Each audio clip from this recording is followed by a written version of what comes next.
What's up everyone, how are you all? Today we are back with another blazing Naruto story. What if Naruto was neglected but met his future self who warned him about Konoha? If you enjoy, then please like, share and do comments. It was a beautiful day in the land of fire. The sun was shining brightly in the deep blue sky, with only a few fluffy white clouds floating here and there. And it was during this beautiful day that two people were traveling on the road, heading towards the north, out of the country. The oldest of the two travelers was a tall man, with a mane of unruly and spiky white hair tied in a long ponytail and kept on the front by a horned hite made of steel and engraved with the kanji for oil. His attire consisted of a green kimono and matching pants, tied by a black belt, with a mesh shirt underneath, a red haori with two yellow circles on each side, traditional red geta, arm guards and a huge scroll that he was carrying on his back. On his face were red markings running down his eyes and a wart on the left side of his nose. The youngest and, by a large margin, shortest traveler was a 13-year-old blonde boy, with bright blue eyes, 3 whiskers marks on each cheek, and a deficient fashion sense, as he was wearing a bright orange and blue jumpsuit, with a white collar, a white swirl on his left arm and a red whirlpool insignia on his back, orange pants with a shuriken holster and bandages on his right leg, and blue sandals. Said boy, whose name was Uzumaki Naruto, was currently babbling about and pestering his traveling companion, Jiraiya of the Sannin, toad sage of the legendary Mount Myoboku and self-proclaimed super pervert, for a training session. Currently, the two shinobi were on a 2.5-years-long training trip, and they have been on the road for about a week. And, beside walking and camping, they still did nothing, which was annoying Naruto greatly, resulting in the current situation. Damn it, Ero Sennin, teach me just you. It's been a whole week and you still didn't teach me anything. I want to train, ya know. Said Ero Sennin didn't hear his student's angry demands, as he was deep in thought. One of the reasons Jiraiya took Naruto on this training trip was to help him controlling the power of the beast sealed inside of him. Naruto was indeed a Jinchuriki, a human containing a biju, a living and conscious mass of chakra of immense power. The blonde boy was the container of the most powerful of them all, the Kyuubi, and because of it he was being hunted by a group of mercenary with unknown motives, composed of dangerous S-rank Nukenin, the Akatsuki. If Naruto was able to use the power of the Kyuubi, he would be able to defend himself with more ease. And thus, Jiraiya, who was the keeper of the key opening the seal that kept the Kyuubi in check, was wondering if, perhaps, opening said seal would make the control of the biju easier for his blonde student. The risks were high. The little chakra he had felt during the month the Toad Sage trained Naruto before the finals of the Chunin exams had told him a lot. The beast's chakra was powerful, extremely so, but it also diffused a sinister feeling and a lot of killing intent in the air, which he suspected was the fox's influence. Too much chakra and Naruto would probably lose control and become a rampaging berserker. But Jiraiya was confident in his student's ability to keep the Kyuubi in check if he opened the seal a bit. The boy may not be the brightest, but he had an unbreakable will. Coming to a decision, Jiraiya stopped and turned towards Naruto. The boy, thinking that his master finally submitted to his, not well-thought argument for teaching him something cool, immediately forgot his angry mood and brightened instantaneously. Finally, you're going to teach me a kick-ass just you? I'll have it down in no time, Ero Sennin. Believe it, Naruto exclaimed while raising his fist with determination. Yes, I'm going to teach you something, said Jiraiya, but it's not a jutsu. Huh? Then what is it? A new cool taijutsu move? Asked the boy with curiosity. Nope, not that either. I'm going to teach you how to control the chakra of the Kyuubi. Naruto's face turned to confused to somewhat fearful.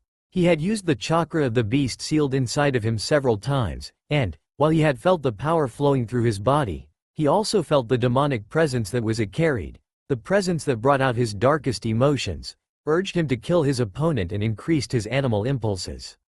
He had always managed to keep his control over the Kyuubi, but it had been sometimes difficult, particularly during his fight against Sasuke at the Valley of the End. Trying to hide his nervousness behind a mask of confidence, Naruto flashed a big, toothy, but somewhat uneasy, smile. Huh? Are you sure? I don't really need it, ya know. I'm plenty strong by myself. Jiraiya was not fooled by his student's act. It was true that Naruto had a huge potential, but not using the Kyuubi was a huge waste. Besides, even with the most rigorous training in the world, 2.5 years were not enough for Naruto to become strong enough to defend himself against the Akatsuki. He needed this power. I know you're scared. At this remark, the blonde knucklehead's mask fell and he looked down, but I have faith in you. And I'm not the only one. The Yondaime Hokage too had faith in you when he sealed the Kyuubi inside of you. Jiraiya said to Naruto. At the mention of his hero, the blonde genin looked up to meet the sage's confident grin. Besides, if you learn to control the fox's chakra, you will most likely be able to resist its influence easily. And a perverted smile crept its way on Jiraiya's face. Imagine all the girls you could get when you'll boast about how you can control a demon's power. You'll have your own harem. Naruto's eyebrows started to twitch violently, and a vein was starting to pulse on his forehead. Stop daydreaming, you perv, he yelled at his giggling master. Jiraiya got his perviness under control, wiped his bleeding nose, and put on a serious face in stark contrast with the one he had earlier. It won't be easy, and with your current strength you probaby won't be able to use a large amount of demonic chakra, but this training will eventually make you extremely powerful. You may even surpass the Yondaime, if you manage to survive it, one day. Jiraiya encouraged Naruto. The sage's boasting was all it took to erase Naruto's doubts and fears. With a renewed determination, the blonde genin stood straight and stared straight into his teacher's eyes. I'll do it, he proclaimed loudly. I will control the Kyuubi's chakra and I will become strong enough to protect all my precious people and to bring Sasuke back. And then I will become Hokage. Believe it, Jiraiya smiled proudly at his student's proclamation. If there was one thing that Jiraiya liked, beside pretty women, it was people who had guts, and Naruto was truly a gutsy shinobi. Just like Minato and Kushina, the Toad Sage thought. But he couldn't tell Naruto about them. Not yet. It pained him to keep the boy's parentage from him, but his father had a lot of enemies that would like nothing more than to make sure that his line end for good. It was better to keep them in the dark, and given Naruto's loud mouth and light head, he didn't trust him to keep it a secret. He might let it slip sometime. The boy would have to mature a bit. Alright, said Jiraiya. He then bit his thumb hard enough to draw blood, went through a series of hand seals so quickly that Naruto didn't caught it despite knowing the jutsu, and slammed his palm on the ground, summoning technique. Smoke erupted from underneath Jiraiya's hand, and after it dissipated, a black and orange toad, with strange rings around his abdomen could be seen sitting on the ground, with an annoyed expression on his face. What do you want, Jiraiya? If you summoned me of all toads, I guess it has to be Someting in relation with the Hake no Fuin.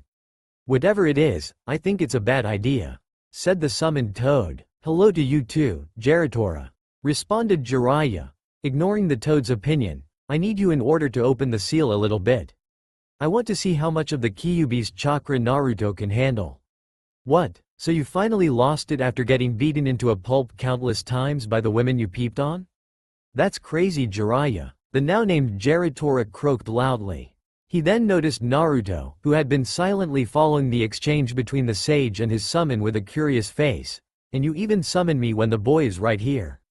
This is madness. Calm down, said Jiraiya in an authoritative tone. I'm sure the shrimp can resist a small dose of the fox's chakra. But I still need to see where his limit is at. So give me the key. The toad grumbled and continued to protest for a bit. But Jiraiya's seriousness and faith in his student's strength finally made Geratora give up. Fine, but I still have my doubts. I'm pretty sure something bad will happen, but since you want it so bad, here's your key. With that, the toad's abdomen opened and, between the metallic rings, a large scroll started to appear and, when it stopped, it opened to reveal a complex sealing matrix and a blank square above it. Jiraiya quickly took a peek at the formula before placing his right hand in the square, making his finger glow blue with chakra for a short time, before the scroll closed and Geratora shrank to his normal size. There you have it. Now, I'm gone before I'm caught in whatever your experiment with the fox is. And, with no other form of goodbye, the toad disappeared in a puff of smoke. Jiraiya turned towards Naruto, who was starting to get impatient. Are you done yet, Arrow Sennin? I want to start my training someday, ya know. Yeah, I got what I needed, said the toad sage. We won't do that now in the middle of the road. There's an old keep not too far away from here. It'll be good enough to start your training and as a shelter for the night. Let's go. After quickly setting camp in the ruins of the fortress mentioned by Jiraiya, the sage and his student were now in the middle of the court, sitting in front of each other. Jiraiya glanced at the determined face of Naruto. He could still see a small amount of fear in his blue eyes, but it wouldn't be enough to make him back down. The Toad Sage knew it. Nevertheless, he decided to give a few encouraging words before they started. I don't really know what you will go through when I open the seal, but I will repeat myself. I have faith in you. I am sure you have in you what is needed to keep the Kyuubi in check. Hearing his teacher's compliment made Naruto grinned. Don't worry, Ero Sennin, I won't disappoint you. Jiraiya could not help but smile. The blonde midget in front of him would never back down from a challenge when he was motivated. I know that. Now show me your seal. Obeying his master's command, Naruto lifted his jumpsuit and the shirt underneath to expose his bare stomach. Closing his eyes in focus, he started to mold chakra, making the 8 trigram seal appear. Furrowing his eyebrows in concentration, Jiraiya carefully placed his right hand, which carried the key, on the seal, and slowly opened it. Now let it be noted that, being a Sannin, Jiraiya was an extremely powerful shinobi. His experience with seals was unrivaled, ever since the death of his late student, Namikaze Minato. Even such an intricate seal as the 8 trigram seal wouldn't be too much of a challenge to modify slightly. But, he was human, and like every human, he wasn't perfect. Sometimes Jiraiya would make a mistake. In another timeline, maybe he wouldn't have made such a big one. Or perhaps none at all.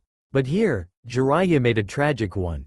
He sneezed when he was opening the seal containing the Kyuubi. And when he sneezed, Jiraiya's hand slipped, which resulted in making a gap in said seal. A big gap, way bigger than what he originally intended to do. That was all he had the time to think before he was blasted away by a wave of pure demonic chakra.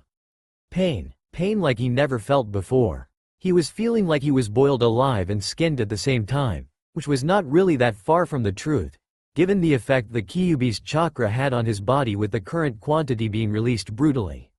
He first wondered if Ero Sennin's snot was an acid of some sort, as the sage had sneezed right on his bare skin. Then, he was forcefully pulled into his mindscape, where something quite ugly was happening. Well, uglier than usual, as neither the sewer that apparently was his mind or the Kyuubi were really pretty. The water on the floor had turned blood red, and was quickly rising. Naruto was already knee-deep inside it.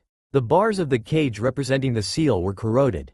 And, the most alarming thing, the Kyuubi was smiling like a mad man. Or a mad fox, rather. Well, look what we have here. The demon said in his deep and threatening voice, a little worm who thought he could control my power. I should thank your idiotic teacher, Ninjin. What have you done, stupid fox? What's happening? Naruto asked his tenant between labored breath.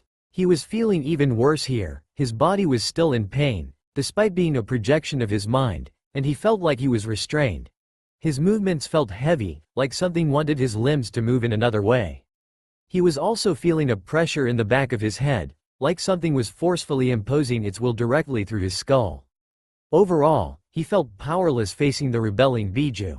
Hearing the weak question of his container, the Kyuubi started to chuckle darkly, and his smile grew larger. But I did nothing, Ninjin.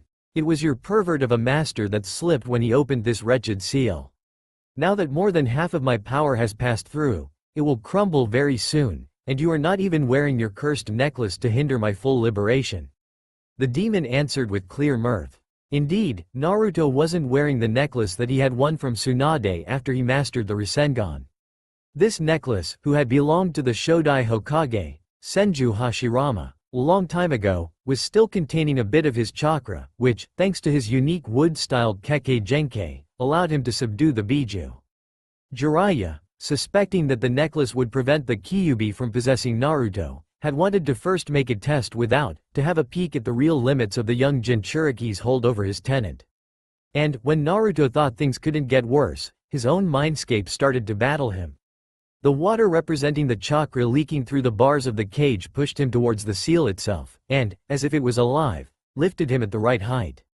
Now, I know that you are going through unimaginable pain because of my power. The Kyuubi growled maliciously.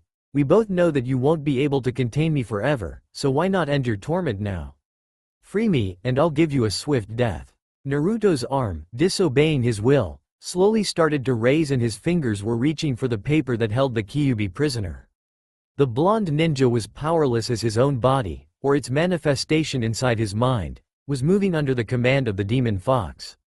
What he was sure were his last thought went to his teachers, who he had failed, his friends, who he would never see again, Sakura, who he could not keep his promise to, and Sasuke, who he couldn't save from Orochimaru. But then, he felt a hand catch his arm before he could open the seal, and felt something cut through the air and speed past him towards the Kyuubi. The next thing he knew, Naruto was on his back, in the water on the floor, which had returned to its normal state, and he was observed by two people that he didn't know.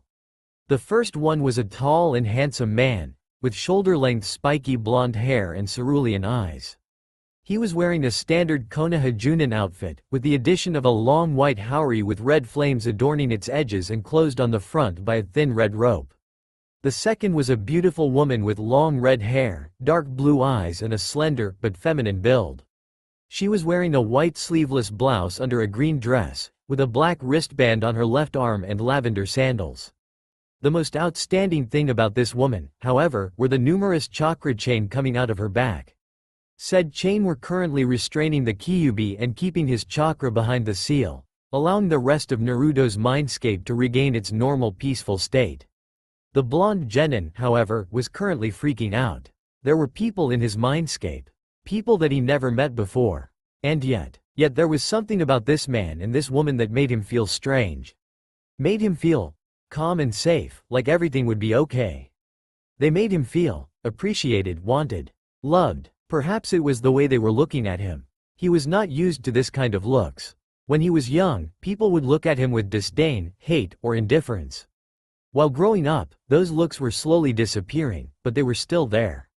Ever since the Chunin exams and his fight against Hyuga Neji, people finally started to look at him with affection, pride, and, sometimes, admiration, even more so when the rumors stated that he was the one who had defeated the bloodthirsty Sabaku no Gaara.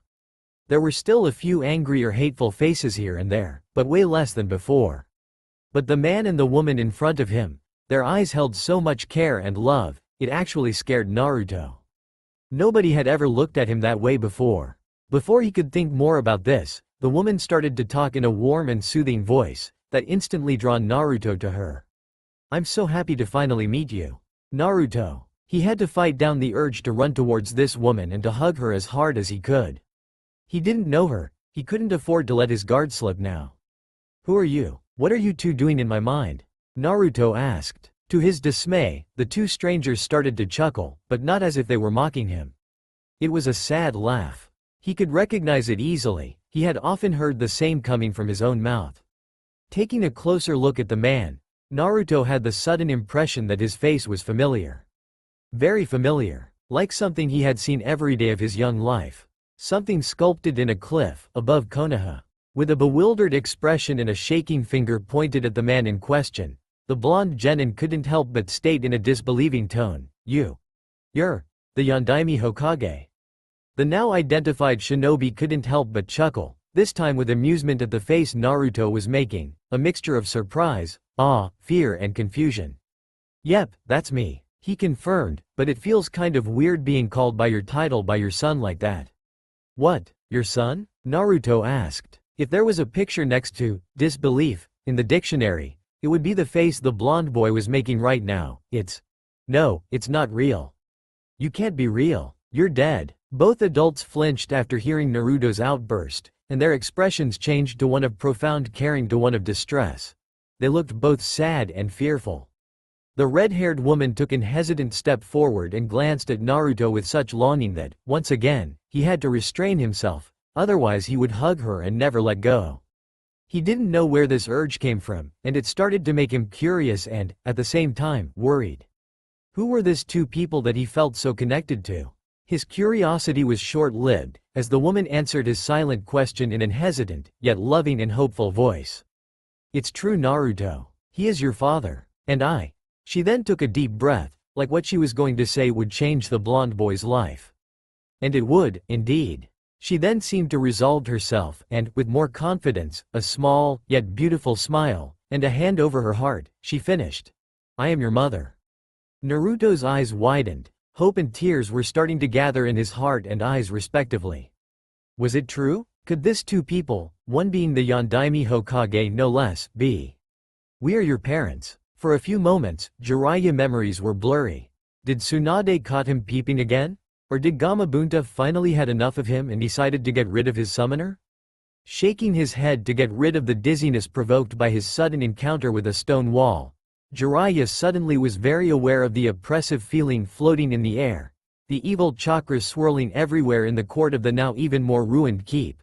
But the thing he was the most aware of was the dark five-tailed figure that was steadily getting larger standing on all four in front of him. The sage immediately darted away before being beheaded by the clawed hand of what used to be Naruto.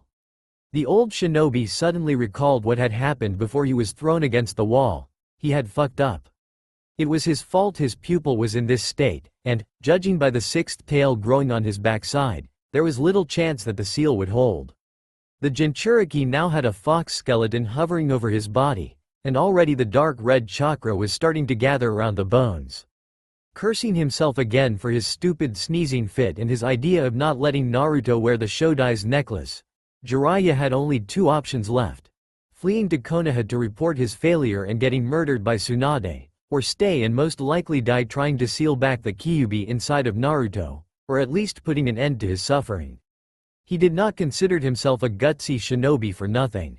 He would stay. Preparing himself for what was most likely the last fight of his life, Jiraiya pumped his chakra into his legs and, like a toad, jumped high enough to land on the top of the tower in the center of the ruins where he had set camp earlier with Naruto, giving him a full view of what his pupil had become. His body had grown to immense size, already slightly bigger than Gamabunta, and the skeleton that used to float around his body could be seen under the red chakra that his skin was made of. He was now truly looking like a monster fox, and his form was visibly solidifying, and flesh was starting to appear of his back. Snarling angrily at the toad sage, the almost complete Kyuubi opened his mouth wide and, using the tip of his tails, now 7 in total, started to form a menacing black ball of raw chakra. After it was completely formed, the ball suddenly condensed and grew small enough for the fox to swallow it. The sheer amount of chakra he just absorbed made his face and stomach swell to what would be considered comic proportion if the situation wasn't so tragic. Foreseeing what hell was about to be unleashed upon him, Jiraiya jumped just in time to avoid the enormous beam of chakra that the Kyuubi aimed at him. The evening sky was brightly illuminated for a moment, and when the beam finally disappeared, there was nothing left of the tower Jiraiya just stood on a few moments ago. Noticing that he missed his target, the Kyuubi howled in rage and opted to turn the sage into a very thin red paste by using his tails. The Sannin was hard-pressed to avoid the violent assault of the Biju, but he had to reach for his and Naruto's backpacks, where he had several repression seals stored and where his student had left his necklace before they started their training. He doubted that his seals would hold the fox for long, but it might give him enough time to prepare a more powerful one. As quickly as it had started, the Kyuubi stopped his attack, and once again opened his mouth. This time, however, it wasn't a beam of chakra, but a torrent of white-hot flames that the demon aimed at Jiraiya. Swiftly, the sage took out of his kimono a scroll, and unrolling it on the ground, revealed the sealing matrix written inside. Charging his hand with chakra, Jiraiya slammed it in front of the scroll. Sealing Jutsu, Fire Seal.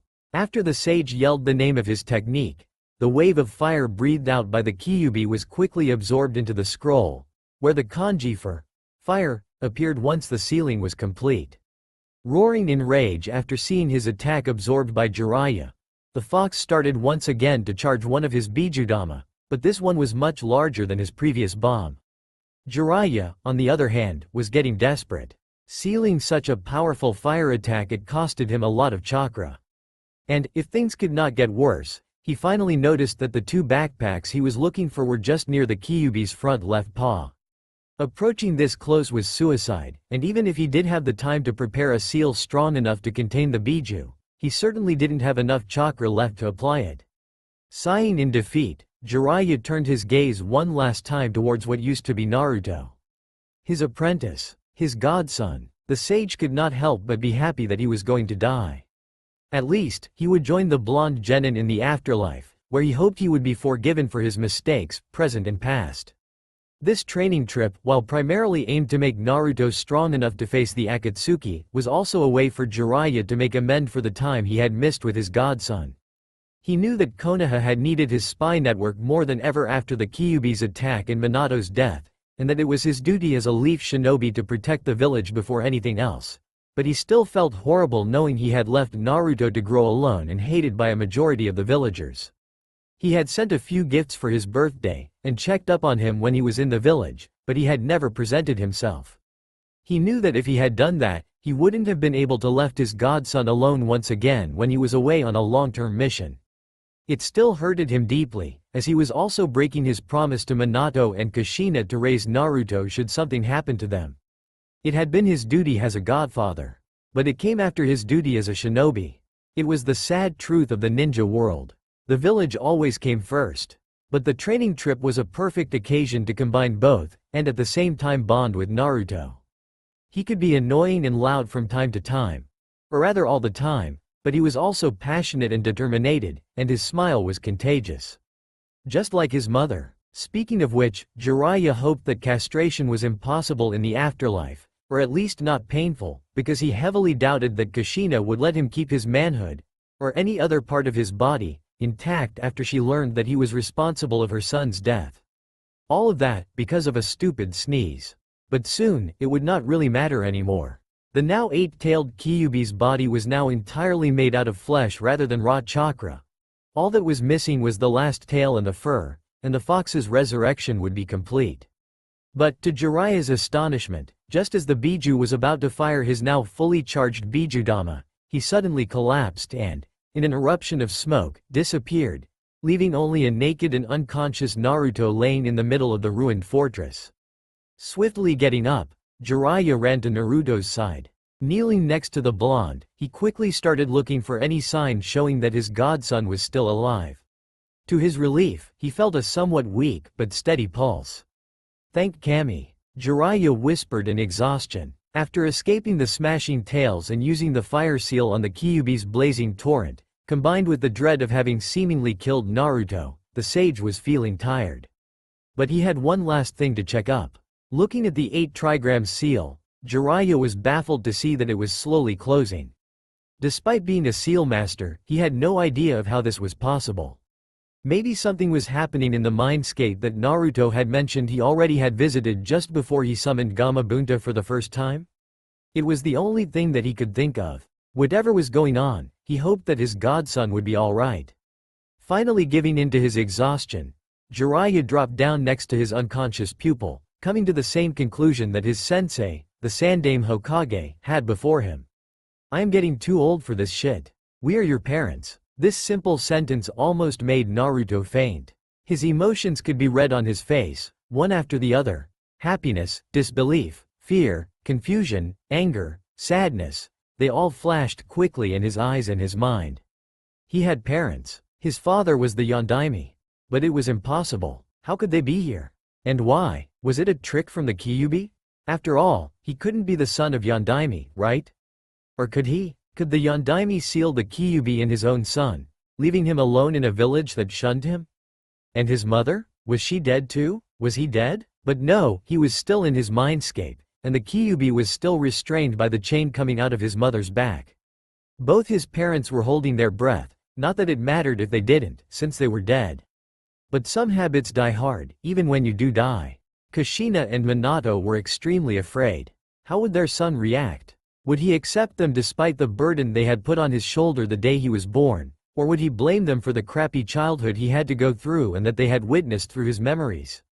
Naruto himself couldn't choose how to react. His emotions were in turmoil.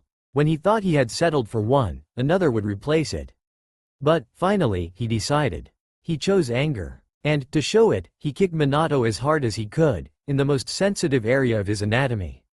Crumbling on the floor in pain holding his genitals, the Yondaime did nothing to prevent his son from unleashing more kicks on his legs, back, stomach and head. He couldn't really blame Naruto. Kushina, seeing her son violently kick her husband in his family jewels, could only gasp before trying to restrain the furious blonde boy. The both of them had expected him to react like that, but they had hoped that maybe he would ask questions first before unleashing his righteous anger. Naruto, tired of kicking Minato, decided to put his fury into words. Why? Why did you seal The Kyuubi inside of me if I am your son? How could you do this? Do you know how hard it was for me? Do you? I was either ignored or outright hated by the villagers. I barely had any friends at the academy. Quote, the tears finally fell, as Naruto was confronting the man responsible of his lonely childhood. His hero, his father. The Sandaime had explained to him that it was the only solution to stop the Kyuubi, and that he understood if he resented the Yondaime, but it had been his duty as Hokage to protect the village, no matter what. Now that he thought about it, Naruto realized that the old man surely knew about his parents, but never told him. The only thing he had said when Naruto had asked about his family was that they died during the Kyuubi's attack. It was technically the truth, but only a part of it. Realizing that the man he saw as a grandfather had kept the identity of his parents away from him only made the young ninja angrier. But before he could lash out again, he was suddenly embraced by Kushina. His anger vanished instantly. Feeling his mother hug him like he had seen other children, and something he had longed for as long as he could remember, finally made him break down, and he started to cry loudly on Kushina's shoulder. She took this opportunity to slowly stroke his back and whisper calming words to him. I know you are angry, Sochi, and I understand. Minato also understands, but we never wanted you to suffer like you had. We wanted to see you make your first step, hear your first word, see you out on your first day at the academy. But what we wanted the most was for you to live. Please, Naruto, let us a chance to explain. Regaining a bit of control over his falling tears, Naruto raised his head and looked right in the dark blue eyes of his mother. Why? He said between sniffles, I just want to know why. Instead of Kushina, it was Minato who answered him, after he had shakily stood up. Because I couldn't ask for other parents to sacrifice their child. As the Hokage, it was my duty to defend the village, even at the cost of my life. And, unfortunately, my son's happiness. He started, with a sad face. But he slowly started to smile proudly at Naruto, and because I knew that you would be able to keep the fox's influence at bay. You are our son after all. He finished as he knelt beside Kushina. But his expression changed again, and this time Minato had a grim face on. There is also more to the Kyuubi's attack than just the fox's desire to destroy Konoha. Yet I would have enjoyed to turn your accursed village into ashes. Yondaime, Kushina. The family of three turned to notice that the Kyuubi had managed to raise his head despite the chain around his neck, and he was now glaring at the reunited parents and child. I certainly didn't want to see you again after putting up with your furry ass for so long, fox. Hissed Kushina as she glared back at the Biju. Putting up with him? What do you mean? Asked a confused Naruto. Kushina turned back to look sadly at her son. You are not the first Uzumaki to contain the Kyuubi.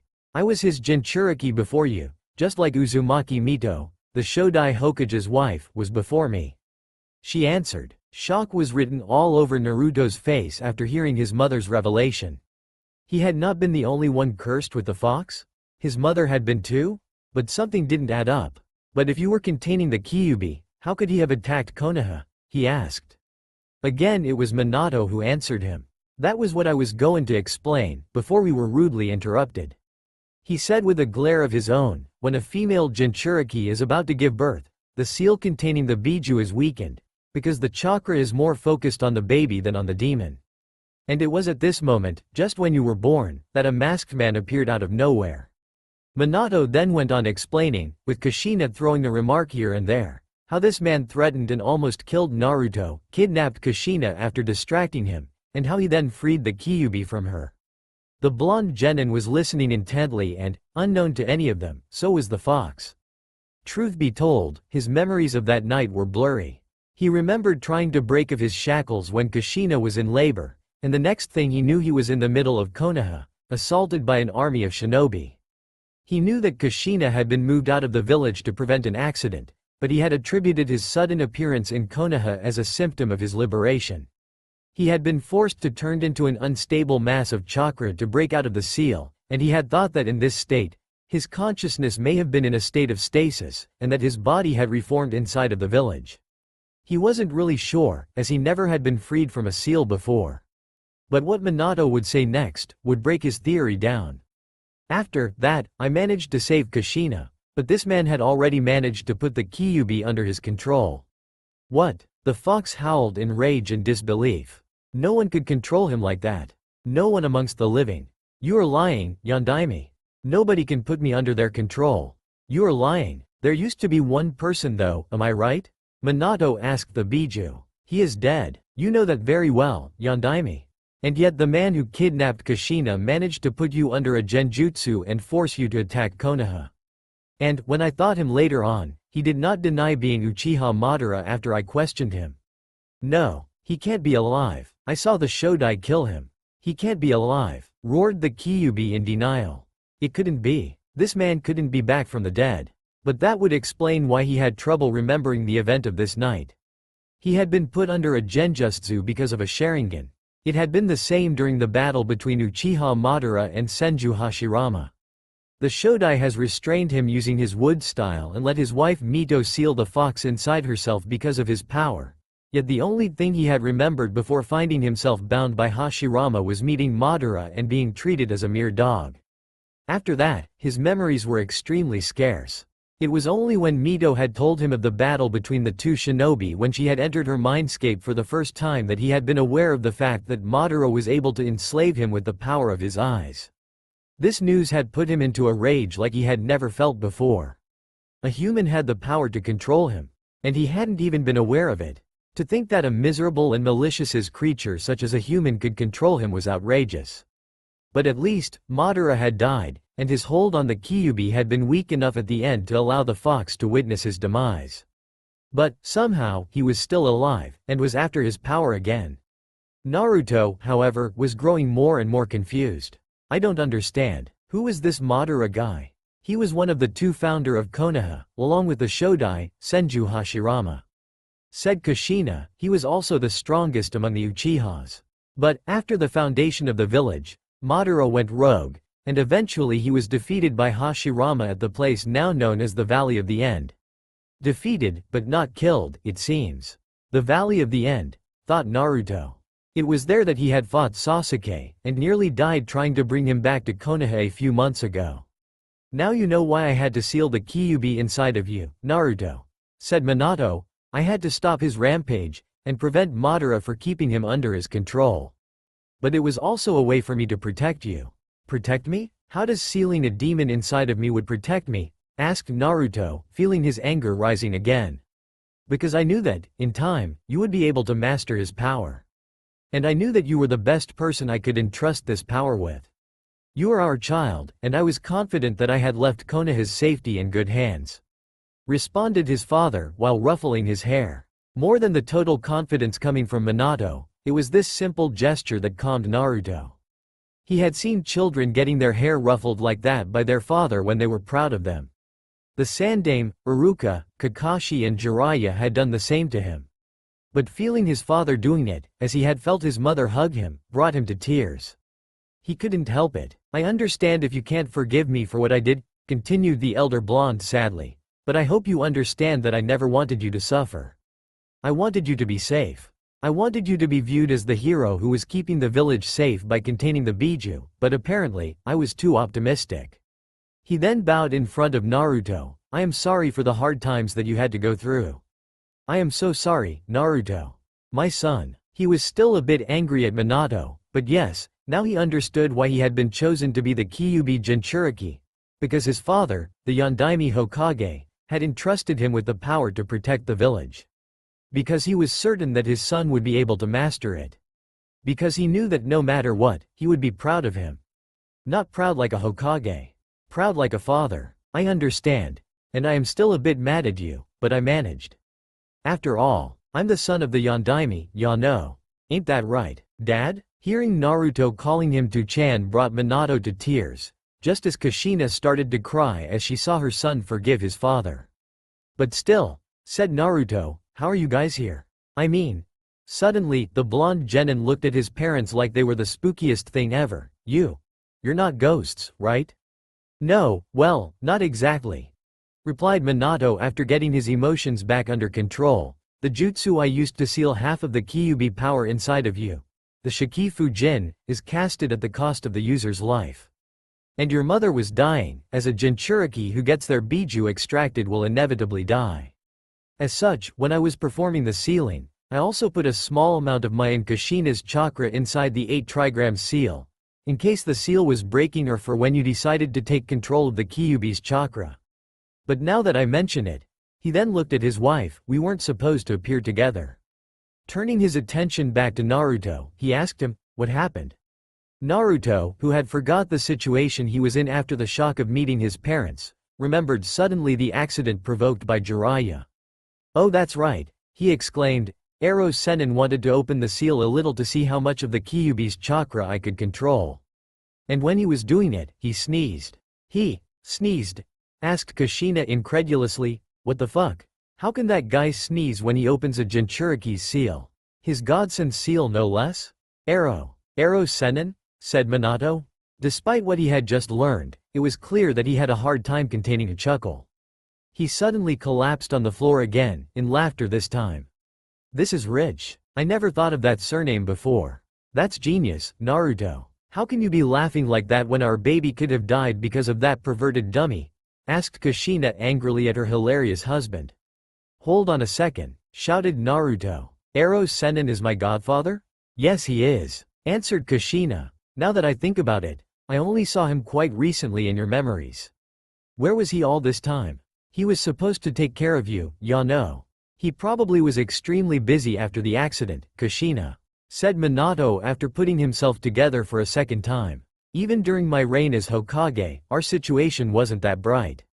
The aftermath of the Third Shinobi War had left us in a weakened state, despite our victory. And the Kyuubi's attack probably did not make things better. Hiruzen-sama had probably no choice but to put Jiraiya on long-term spying mission. But even so, I would have expected him to check up on you once in a while. Well, he didn't, said Naruto, angry once again. If I ever meet him again, he better watch out for his balls. Believe it, said Kushina, just as angry as her son. At the same time, in the real world, Jiraiya suddenly had visions of a very angry female Uzumaki glaring at him with eyes that screamed bloody murder while she was sharpening a sword. He decided to put his hands defensively in front of his manhood, just in case. Back in Naruto's mindscape, Minato sighed, feeling a bit sorry for his sensei, but only a bit. He himself had some words to say to the man about leaving his son alone during his childhood, or throwing him off a cliff for training. But they had more important matters to discuss right now. He could already feel that the majority of his chakra had disappeared. He and Kushina didn't have much time left with Naruto. Since we are here, he started, I might as well restore the seal. And maybe we could try, with Kushina's chains, to take a bit of. Hold on, Yondaime, said the Kyuubi. He had listened to their conversation and, from what Minato had said, it seems that Madara needed to extract him out of Kushina to control him. Which means that, while he was inside of Naruto, he should be out of the Uchiha's grip. But his container was weak. He wouldn't last against the former clan head. And if the Kyuubi had managed to free himself, he would have been once again at the mercy of Madara. He would rather die, which left him only one option, one that he hated. But it was that, or slavery.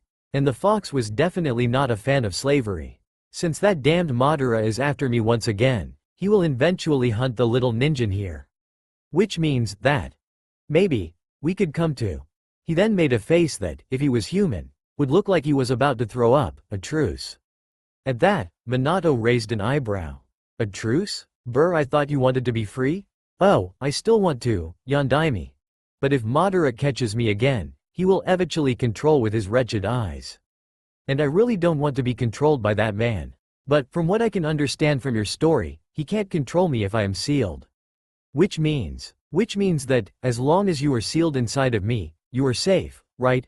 Concluded Naruto, who had managed to come to this on his own.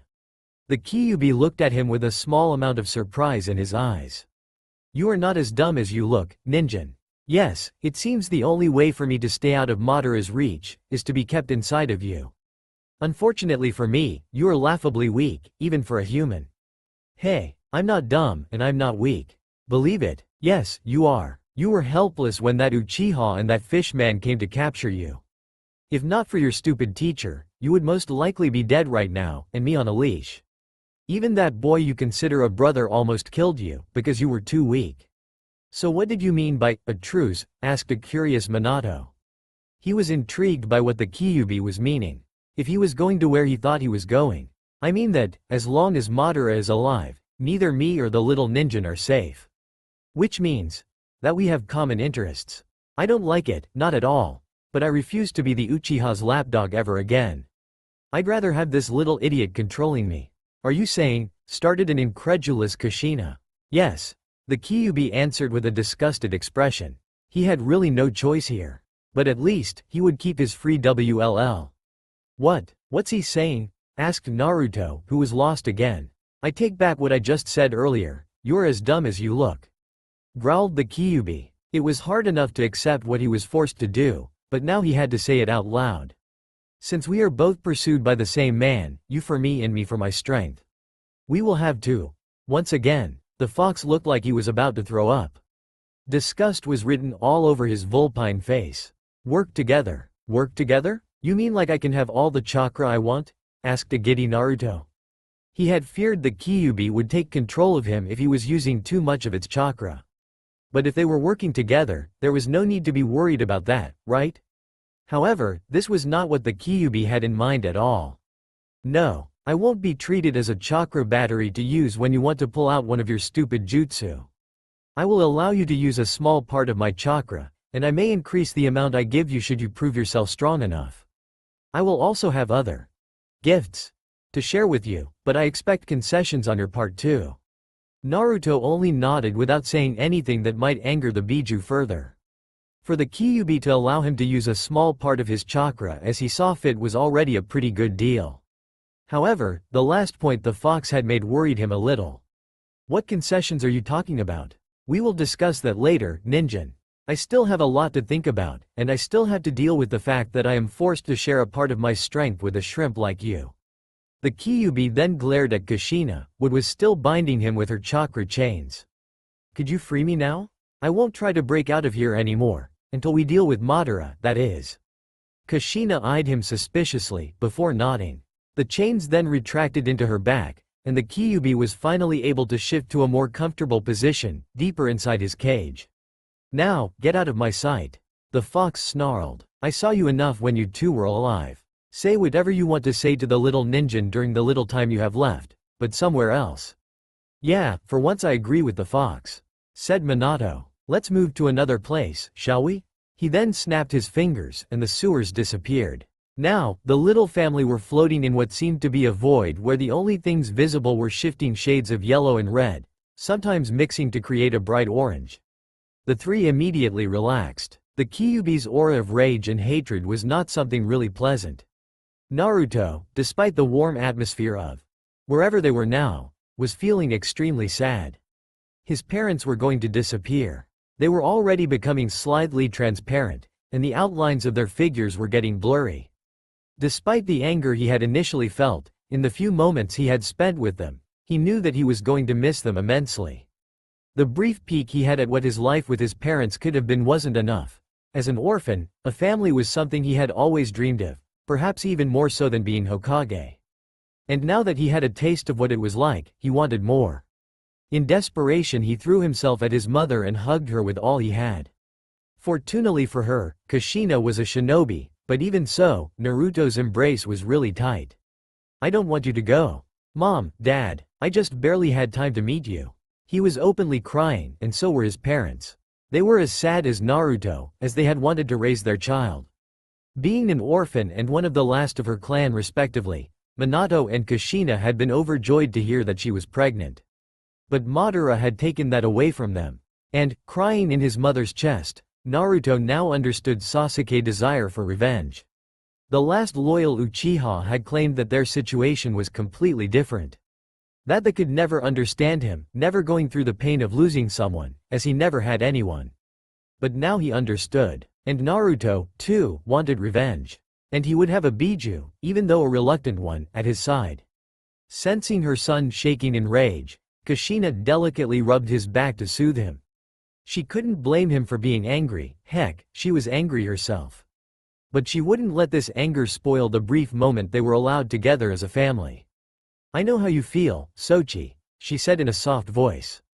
But don't let your rage get the better of you. Don't be like your friend Sasuke.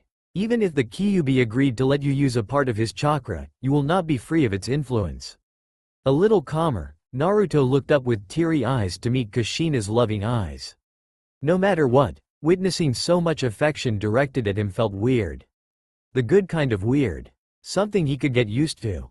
But, if somebody looked at him like that ever again, it wouldn't be his parents. And that felt horrible. What do you mean? If he lets me take his chakra, I'll be fine, right? He asked. Not necessarily, she answered sadly. A Biju is made of chakra, and as such, his chakra will always carry a bit of his consciousness in its flow. Even if he gives it willingly, the Kyuubi's bloodlust will still affect you. But then, how do I keep his influence away? Naruto asked with desperation. What good would the fox cooperation would do to him if he could still be possessed? There is something that can keep the demon's hatred away, but you can only get it from another person. Kushina said, glancing at the same time at Minato, who was watching the mother-son moment with a smile. It was important that his wife passed her experience as a Jinchuriki to their son. It would be of precious help to him in the future. What is it? Simple, it's love. Naruto looked a bit dumbfounded. That was it? Don't underestimate its power, Sochi. Your father is what helped me keep the Kyuubi restrained, even more so than my special chakra. Kushina said to her son. Find someone who will fill the hole in your heart, and you will be able to resist the Kyuubi's hatred. This is what Mito-sama taught me, and this knowledge, I am now giving it to you.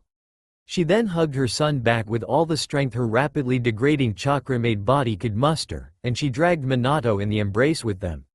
It was time, Naruto realized. Time to say goodbye to his parents, that he would not see again until he too joined them in the afterlife, if there was any afterlife at all. It was not something he wanted to think of right now. He was entirely focused on his parents' departing words. I don't really have anything left to say to you, Naruto. Your mother said it all. Minato said. Even his voice was starting to fade slowly. The only thing I could add is, again, my apologies for what I had to put on your shoulders the very day you were born. But despite all the hard times that you faced, I can that you grew into a young man I am proud to call my son. Once again, hearing how proud his father was of him made Naruto's tears fall faster. He couldn't take it, he couldn't lose them again. Don't be too sad, Naru-chan, whispered Kushina. Or at least, it sounded like a whisper, as they were almost invisible. The blonde genin could barely see his parents over the colorful background of his mindscape. Just remember what I said about love, and remember to eat vegetables and to sleep correctly at night. Now, her voice was barely audible. I also want at least 4 grandkids, ya know, she added with a tearful chuckle. Naruto couldn't see them anymore, he couldn't feel their arms around him, but their presence was still there, fading way too fast.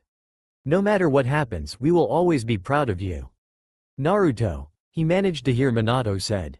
And their last words, their very last words, despite being nothing more but the whisper of a whisper, still rang louder than a thunderstorm in the blonde boy's ears, mind and heart. We love you, Naruto. And with that, the last remnants of Namikaze Minato and Uzumaki Kushina were gone. And, feeling alone and vulnerable without the comforting presence of his parents at his side, the presence he had longed for ever since he knew what parents were, Uzumaki Naruto, number 1 hyperactive, knucklehead ninja of Konohagakure no Sato and Jinchuriki of the Kyuubi no Yoko, cried loudly in the solitude of his mindscape. Naruto had fallen asleep after crying for what seemed hours. The shock, joy, and pain of meeting his parents and then seeing them go, mixed with the initial anger he had felt at Minato and the fact that he had just been saved from a near full possession by the timely intervention of Kushina's chains, had exhausted him completely. He had fallen asleep in his mindscape, and he awoke to find himself in the real world. From the position of the sun in the sky, he guessed that it was around 4 in the afternoon. He was still where he had set camp with Jiraiya the day before, except the old keep was now little more than a pile of boulders in the middle of the woods.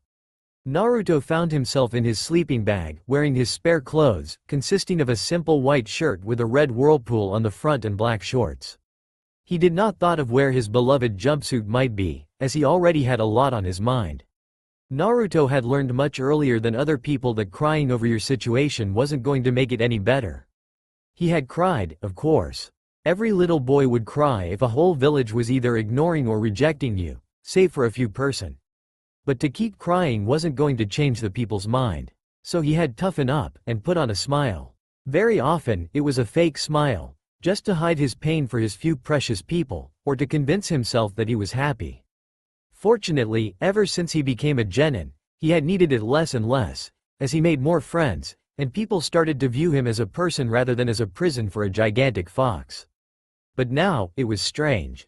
It felt both better and worse than before. He had parents that loved him. He hadn't just popped out of nowhere or been abandoned as a baby. But it had been short, so short. He wasn't going to keep crying. His mother asked him not to be too sad. He would cherish the memories of the past night. But he didn't feel like smiling right now. Not even a fake one. Besides, he had serious matters to think of. He had to talk with the Kyuubi about their alliance of sort. But right now, he was thinking about a specific man. His godfather. Now, Naruto was not a person to hold grudges. He had forgiven Minato for sealing the fox inside of him. But his father had done what he had thought best in a dire situation. If Naruto had to put in more childish words, Minato had an excuse. Did Jiraiya had one for not, at the very least, let him know that he had family left? To check up on him once in a while? It wasn't much, was it? With all the peeping the sage was doing, he could very well take 2 hours or so to go and meet up with his godson, the son of his apprentice, right? Yet, he never did. Speaking of Jiraiya, Naruto noticed him sitting against what was left of a wall, a few feet away. He looked to be deep in thoughts, his eyes closed, and wasn't aware that his pupil was now awake. And indeed, Jiraiya was doing some serious thinking right now. While it was a relief that Naruto's transformation had stopped, how did it happen? For the life of him he couldn't understand this sudden interruption during the Kyuubi's release. Was there a failsafe on the seal? Did Naruto, somehow, subdue the fox? His train of thoughts was interrupted when a pebble hit his hite. Opening his eyes, the sage was surprised and happy to see that his pupil was up. He immediately got up and knelt beside him. Naruto, you're finally awake, he said with joy. Are you okay? How is your seal? I'm fine, it's fine. The blonde answered in a flat voice. Jiraiya sighed in relief, before a sheepish expression appeared on his face. Look Gaki, I'm sorry about that sneeze last night. I could have killed you with that. Perhaps we shouldn't. It's okay, Ero Sennin, I'm not mad at you for that. Interrupted Naruto. After all, it was because of that accident that he had met his parents. Really? Just like that? I know you are quick to forgive, Gaki, but I almost freed the Kyuubi last night. You are not even a little bit angry? Oh, I'm plenty angry. Jiraiya, huh? The sage was confused. If Naruto wasn't angry at him for his slip the day before, then why was he? And why was he calling him by his name rather than Ero Sennin? Where were you? The blonde genin asked, an edge in his voice. What, have you hit your head or something? I was. Where were you when I was all alone? When I thought I didn't have any family? You're my godfather, right? Jiraiya's heart missed a beat and his blood ran cold. How do you know that? I know because when you fucked up with my seal, I met my parents in my mindscape.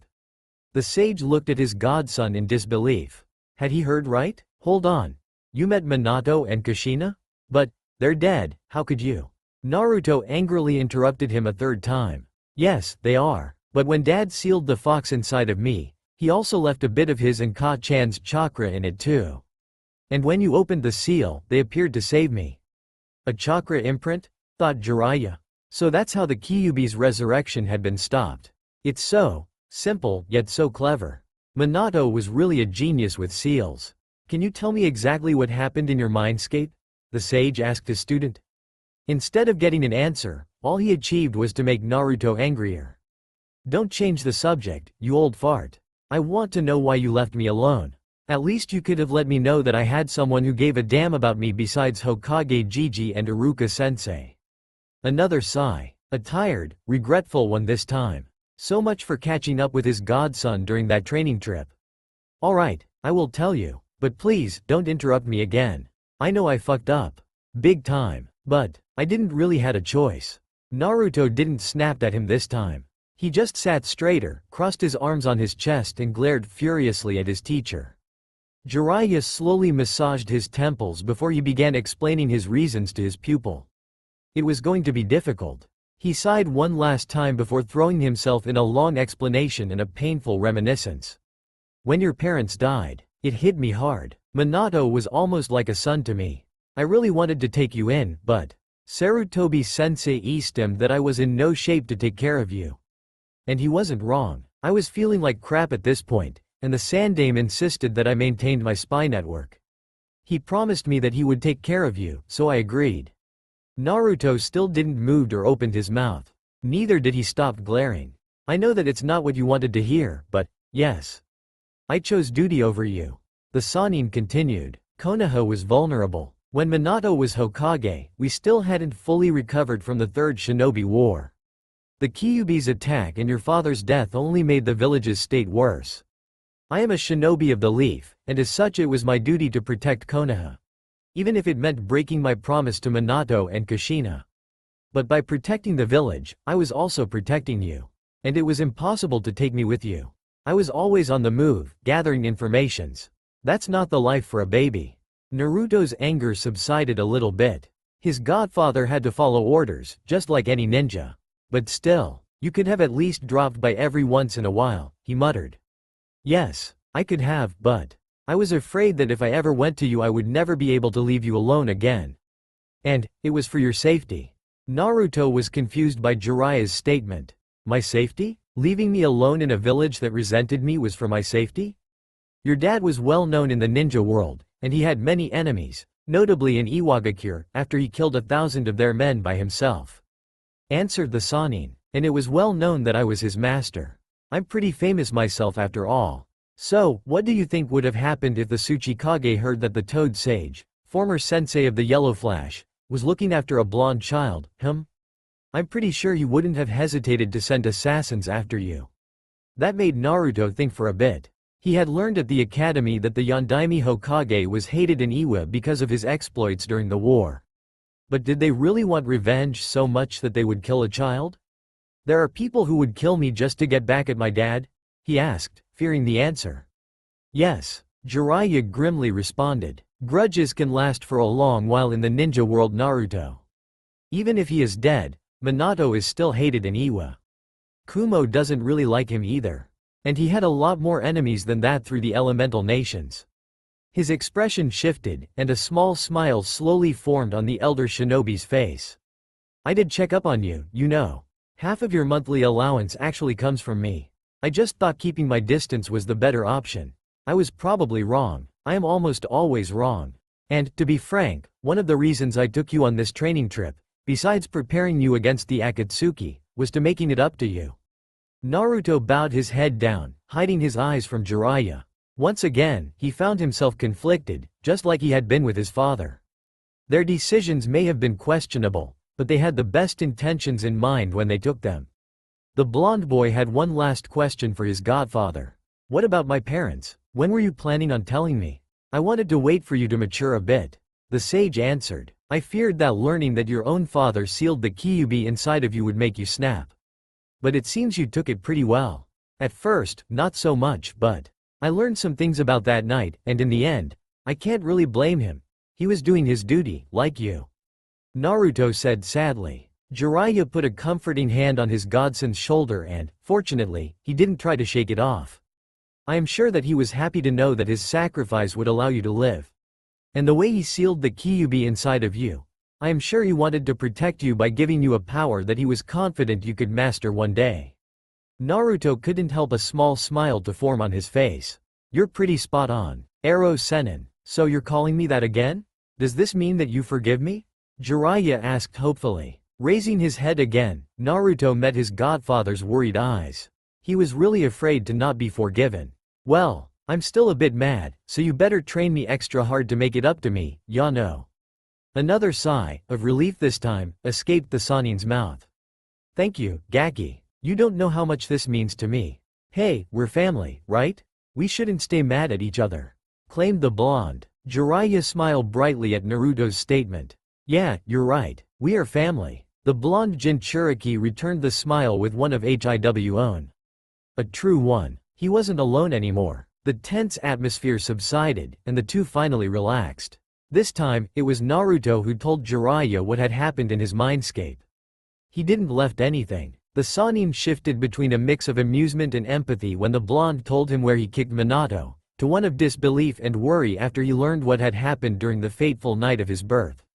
He was also amazed that Naruto had a deal with the Kyuubi, even though he had yet to truly seal it, and he couldn't prevent a few tears from falling when the young boy came to the painful separation with his parents. After taking a few moments to let everything sink in, and to allow Naruto time to recompose himself, as retelling the events that occurred in his mindscape had brought up again the sorrow he had felt after he had to say goodbye to Minato and Kushina, Jiraiya finally came to a decision. I think you should talk with the fox as soon as possible. Don't let that hanging. See what he wants, and what you can get from this truce. I'm worried about those concessions, but it's in his best interest to keep you safe. Naruto wasn't really looking forward to this meeting, but it had to be done.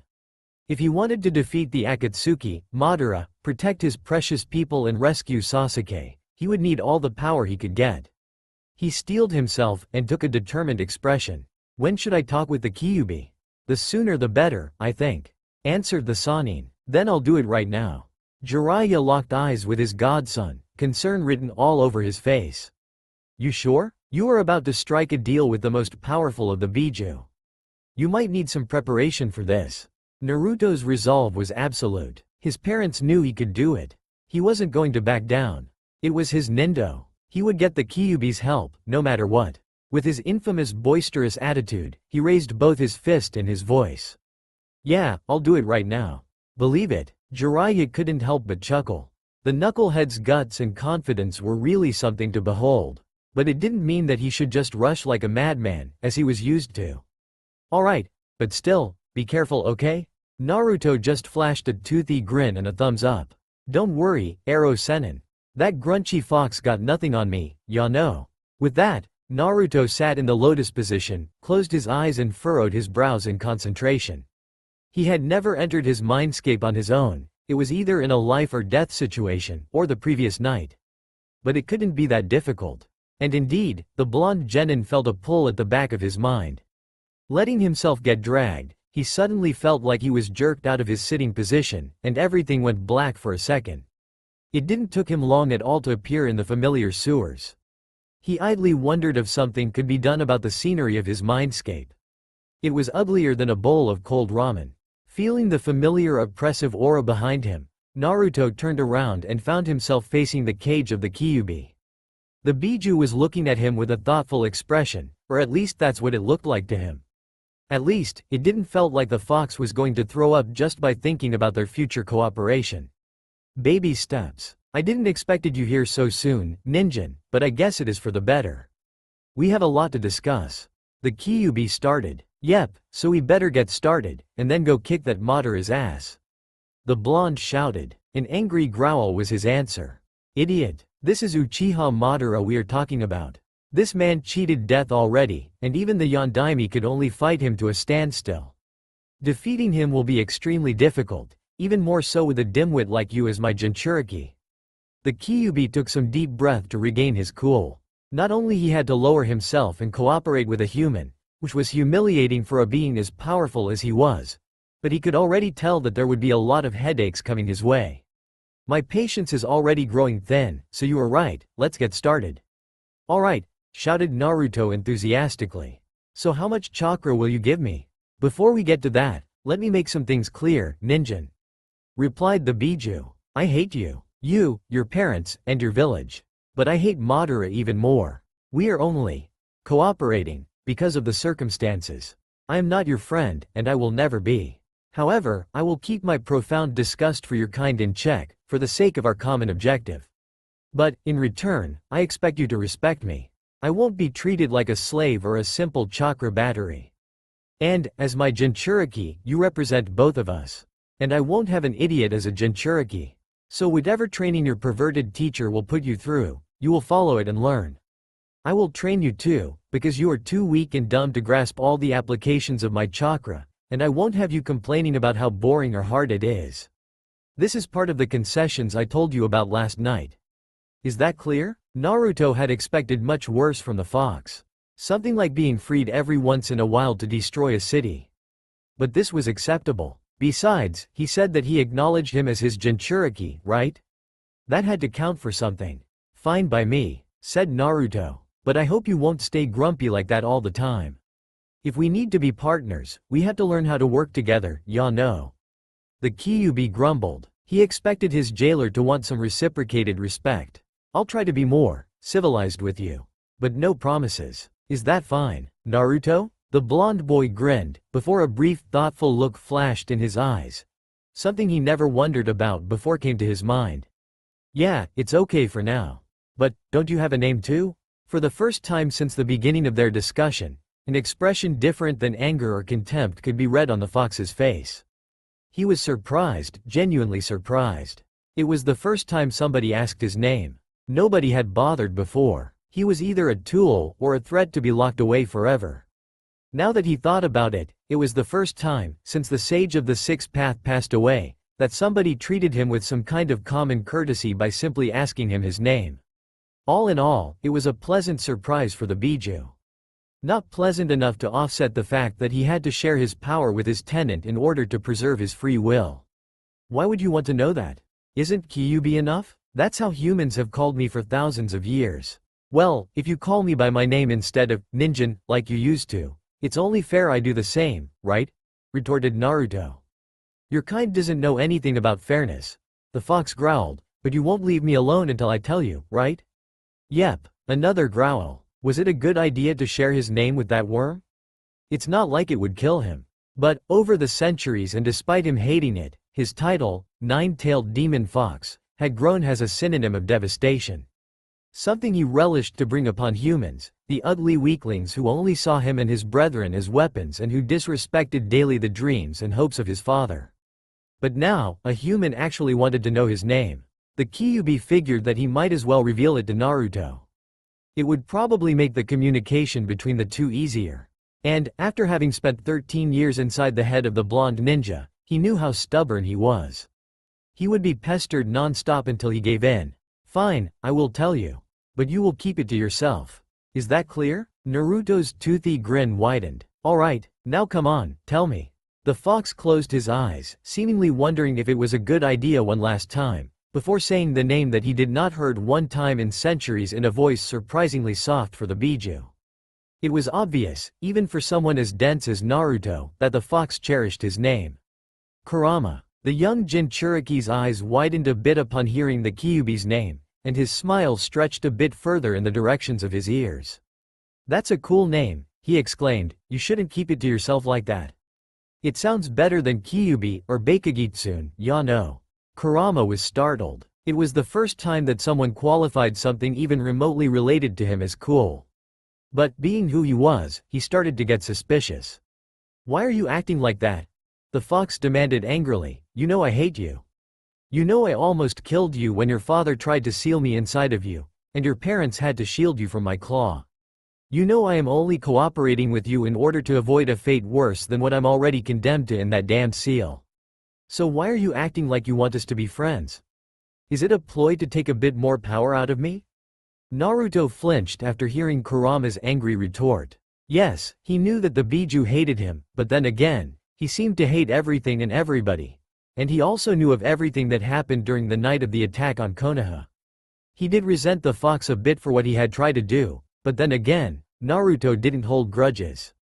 It was pointless. And besides, it was ultimately Madara's fault. So there was no point in staying angry at Kurama forever. If they had to work together, might as well do it on good terms, right? Wishful thinking when the Kyuubi was mentioned. But Naruto was stubborn, as the fox had pointed out. No, that's not it. The blonde answered. It's just that since we are in this together, we should try to be friends, don't you think? Kurama's reaction to that was to erupt in a mocking laughter. Friends? You seriously think we can be friends? Damn, you're even more dumb than I originally thought. You're the first human to ask if I have a name, and this puts you slightly above the rest of your miserable kind, but this doesn't mean that we are friends. I might concede on us being partners, as we will have to fight together in the upcoming years, but friends? Ha! Naruto was saddened, and a bit angered after being mocked like that by the Biju. He hadn't expected Kurama to pump fists with him right away, but at least to be given a chance. But it looked like it wasn't happening. Well, at least I try to be a good guy. You really should try to let go a bit of your hate and anger, ya know. Maybe then you wouldn't be treated as a demon all the time. The genin retorted, frowning and crossing his arm on his chest. You're one to talk. I am not the only one who has trouble controlling his anger. Kurama said. Naruto's frown deepened. Why would I have trouble with my anger? I'm not angry. Yes, you are, but you repress it. You lie to yourself every day. You won't admit it, but you are angry. There is a colossal amount of repressed fury inside you. The fox enlightened his host. Your childhood left you deeply affected, Naruto. I know it. I was here all the time. You might think that you managed to pull through and that you can just forget what has been done to you. But the truth is, deep down, you are angry at the villagers of Konoha. But you suppressed your feelings because you wanted to win them over. The blonde's expression immediately shifted from annoyed to anguish. It couldn't be true. Yes, he was not exactly happy about how he was treated back then, but it had changed now. He had friends, he was accepted by the villagers. It was in the past. He had no reason to be angry. You don't believe me, yet it is true. I admit that you are stronger than the average human. Many would have cracked if they had carried the hatred of a whole village like you did when you were younger. But you weren't left unscathed. He was lying, there was no way someone could keep something like that inside him. He wasn't angry at the civilians of Konoha, he wasn't. He wasn't angry at their whispers, their scorn, their indifference. He wasn't angry at the bullies who always picked on him at the academy, at some of the shopkeepers refusing him into their stores. But just thinking back about it, he couldn't suppress the slight flickers of rage in his heart. He never really thought back on his childhood. There was no point, it was over. But Kurama's words brought those memories back. And now that they were back, he couldn't deny what the fox stated. Despite himself, despite his happy-go-lucky attitude, despite his smiles, real or fake, Uzumaki Naruto, deep down, was full of resentment. And it scared him. Kurama sensed his distress. In another situation, he would have been delighted to see his Jinchuriki in turmoil, as he was right now. But right now, he needed him to be focused. Stop moping, Naruto. Yes, you have a lot of suppressed anger inside of you. Everyone does. But in your case, this could prove either beneficial or lethal. The last remark caught Naruto's attention and drove him out of his dark thoughts. What do you mean? My anger could kill me? Yes, because you are a Jinchuriki, answered the fox. We Biju are beings made of chakra, and as such, everything we do or feel influence our power. Particularly our emotions. Don't you remember when you were on that mission in the Land of Waves? The fight against the Ice-style user, who had seemingly killed that Uchiha brat. You were beyond angry at this point, and you tapped into my chakra subconsciously. Naruto did remember the fight on Tazuna's bridge nearly a year ago. He had wanted Haku dead during this battle, and he had felt a surge of power after Sasuke had fell into a death-like state. So, when I'm really pissed, I use your chakra without knowing? He asked. Yes, and that's why your repressed feelings could end up being your doom. Kurama answered. If one day somebody or something really pushes you over the edge, you might snap. And the angrier you feel, the more of my power will be channeled into your body. And as you gain power, you lose your control over me. That is what happened last night. Naruto blanched, and then tried to reassure himself. Yeah, but you said you wouldn't try to take control of me, right? So it's okay. Unfortunately, Kurama was bad at reassuring people. I won't try to possess you willingly. But this, I cannot prevent. What? Shrieked the spiky-haired boy, what do you mean? You won't try to take over but you will take over? That doesn't make any goddamn sense. Shut up and let me finish, idiot. Roared the fox, I already told you. I am made of chakra, and as such, it carries over my emotions. And since I am a concentration of hatred and anger, you will be affected by it too when you'll use my strength. Naruto was starting to feel a mix of frustration, panic and impatience. So what do I do? There is not even a point to become partners if I can't use your chakra. Simple. Whatever you have bottled up inside, you let it out. You already did it with your father and your teacher. I'm not telling you to go around your village and yelling or beating the villagers, even though it would please me if you did, but just to admit that what you had to go through was unfair. Kurama said. Lowering his head, the blonde thought back of all the memories he thought he had buried in the deepest corner of his mind. That time when 3 bullies had given him a beating just because he wanted to be Hokage in front of the academy. That time when a family had just passed in front of him when he was eating ramen on a bench, and the father had told his son not to associate with him. That time when he was thrown out of a shop because he had looked at the mask displayed on the shelves, and the people walking in the streets had stopped just to watch him with indifference or contempt. Even some bad memories of his friends came to the front of his mind. When Kiba would mock his lack of talent in the clone technique. When Sasuke would humiliate him in front of the class. When Ino would laugh at him because of his orange clothes. When he would get hit by Sakura when he asked her on a date. He even thought about the Sandame. The man had lied to him about his parents, and, while he had done what he thought was the best for him, he had failed, and in the end, even though his status as a Jinchuriki was never revealed to the younger generation, the hate of their parents surely was passed on. But that didn't matter, not anymore. Yes, he had a crappy childhood, and he wouldn't just try to ignore it anymore. He had a right to be angry. He might even be entitled to claim revenge. But he wouldn't walk that path. Naruto wasn't one to hold grudges. He wouldn't give in to hatred like Sasuke. The young Uchiha was living in the past, unable to move on until his brother was dead. And for this one objective, he had forsaken his friends and his village. But the Uzumaki wasn't like that. He was turned towards the future. You know, you're right. I am angry. Or rather, I should be angry. Started Naruto, but that would be the easy way. I can't just forget what I had to go through. But I can move past that. I can forgive. Maybe it was painful, but it also got me where I am today. That's where I got my Nindo from. I won't just give in to my darkness like that. I'll master your chakra Kurama, and I won't lose control. Believe it. The fox looked at his Jinchuriki with surprise once again. He had underestimated him. Maybe this runt was slightly worthy of using what he had reluctantly accepted to share with him. If your resolve is that strong, then maybe you'll go somewhere. Now that this is out of the way, we should go back to what you came here for. Naruto rubbed the back of his head in a sheepish way. His stroll down memory lane had momentarily made him forget why he was talking with Kurama in the first place. Yeah, you're right. So, you'll give me your chakra then? You also said something about gifts, right? I didn't expect you to remember about that, but yes. Beside my chakra, there are two of my abilities that I am willing to share with you. Consider yourself honored, Naruto. Even Uzumaki Mito, the wife of the Shodai Hokage, could only master one of those two on her own. Said Kurama in a solemn tone. Cool. Naruto was ecstatic. He would receive jutsus from one of the most powerful being on earth. He was so excited that he completely forgot for a moment their previous conversation. His anger issue could wait. He had kick-ass techniques to learn. The first of my abilities is the negative emotion sensing. It allows me to feel any negative emotions such as hatred, anger, fear, lust, deceit or killing intent from any living being around me. Explained the Biju. Huh, that's all? Asked Naruto. He was a bit disappointed. He expected something like the ability to shoot laser beams or to move at the speed of light. Your idiocy knows no limit, does it? Growled Kurama. It would allow you to identify any imposters, see through lies, or even catch a traitor among your peers. Coming from me, it might sound surprising, but brute strength isn't always the best option.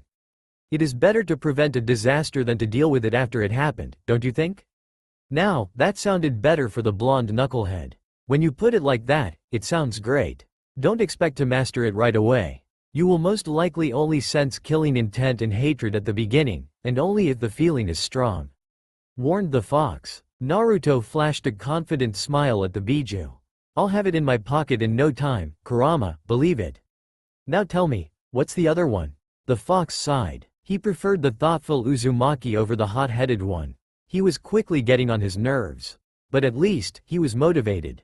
My second ability is directly linked to my chakra. You won't be able to master it if you can't handle my power. Started Kurama. Some Biju have an affinity towards an element. You saw that the Ichibi can manipulate sand. In a similar manner, the Yanbi and the Gobi can conjure lava and steam respectively. Steam? So he can boil water? He can cook ramen? Ignoring his Jinchuriki is important, at least, in any Uzumaki's mind. Question, Kurama continued. I, however, can manipulate raw chakra better than any of them. I can even separate a tail worth of it from me, and manipulate it to create a brand new entity, with its own techniques. Those entities are called the 9 masked beasts. They are a sort of mix between your shadow clones and your summons. They come from me, but are different at the same time. Naruto's eyes widened in awe. He could have another summon available beside the toads? That was more like it. It sounded better than the negative emotions sensing to him. It was a tangible technique that could kick someone's butt. Exactly what he liked. Awesome. When do I learn that? He asked, or more like shouted. Never. You can't learn to do that, stated Kurama flatly. The face Naruto made was the best imitation ever made by a human being of a puppy who just got kicked by its owner. But, why did you mention it, then? Because you won't be the one creating them, Naruto. I will. However, I could give you the ability to summon them. However, there is a problem with that, answered the fox. The spiky-haired boy groaned. There was something preventing him from using the Kyuubi's power. Again, what is it this time? I won't turn into a psycho just for that, even if your jutsu sounds awesome, no. The problem is that you already signed a summoning contract. After having spent roughly 80 years sealed inside 2 Uzumaki seal masters, I picked up one thing or two fuinjutsu. On top of being used to bind my kind inside humans in a literal sense, it can also bind 2 beings, or group of beings, with each other, in a more abstract sense. Huh. Okay, so it has something to do with seals, muttered Naruto. He had never been one for theoretical explanations. He preferred practice. A summoning contract functions like that, continued Kurama, either not noticing or caring that he had just lost his container. By using your blood to sign the contract, it binds you to a certain animal clan, and in return, they lend you their assistance. In return, you do not seek help from other summoned creatures, and you assist them should the need arise. I could create a summoning contract inside this mindscape that would bind me to you, and as a result, my creations. And before you get funny ideas, Kurama warned a confused Naruto, it would be impossible to summon me outside, and the 9 masked beasts wouldn't be at their full power because of the Hake no Fuin. But before that, you'd need to break your contract with the toads. What? So I can't have both the toads and your funky clones? Asked Naruto in an alarmed voice. That was a tough choice to make. The 9 masked beasts sounded awesome, but he liked the toads, even if Gamabunta was not the friendliest amphibian around. And the toads had been his father's summons too. On the other hand, signing this contract with Kurama could be a way to strengthen their ability to cooperate. It was a part of the Biju's power, and he was set on mastering it in order to protect Konoha. But he also suspected that his godfather wouldn't be too happy to learn that he had dumped the summons he had taught him to call at his side. How was he supposed to decide? I am not forcing you to decide right now. Discuss it with your perverted teacher, said Kurama. We are not finished on the terms of our alliance. Glad to have a distraction, if only momentarily. Naruto gazed expectantly at his tenant. He had personally nothing to ask. As long as the Biju stayed on his side, he was happy. I'll do it quick, began the fox. I will allow you to use my chakra as you see fit in battle. But only if you have no other choice, or if you are facing the Akatsuki or Madara. You will have to call for me eventually, but I expect you to grow strong on your own. I won't have a weakling as my Jinchuriki, as I already mentioned. It is part of my concessions. There are only 2 more. Only 2? I expected much worse from you, Kurama, teased Naruto. Those 2 are the more important. Firstly, I expect you to kill Madara. You have a tendency to talk to your opponents to make them change their ways, like you did with Zabuza and Gaara. I won't have any of that with the Uchiha. I want to see him dead at your feet. Is that clear? Demanded the fox menacingly. The blonde genin nodded grimly. He knew that Madara wasn't up to something good, and that he wouldn't have any qualms in killing him. He was behind the death of his parents. But still, taking a life wasn't something he was looking forward to. Satisfied by Naruto's silent answer, Kurama continued. Secondly, I want my yin chakra back. Huh? Your what chakra? Asked the Uzumaki. The Kyuubi could already see the massive headache coming his way, with all the dumbed-down explanations and frustrations his container put him through today. My yin chakra. You do not seem to remember, I will explain it again.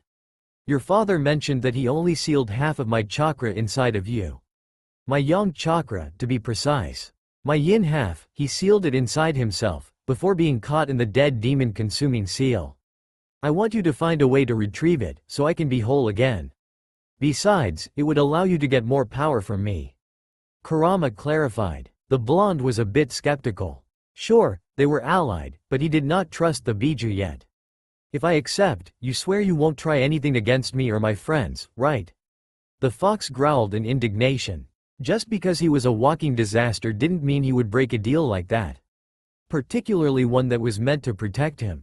I have some honor too, you know? More than some humans. I won't try to break out of the seal. At least, until Madara is dead. I swear this on the sage of the Six Paths name. He said solemnly. Naruto didn't who was that Sixth Path guy, but he could tell that Kurama wasn't lying. Flashing his tenant a toothy grin, along with a nice guy pose, the blonde was more than happy to finally seal the deal with the Kyuubi. Then, from now on, we are partners, he exclaimed excitedly.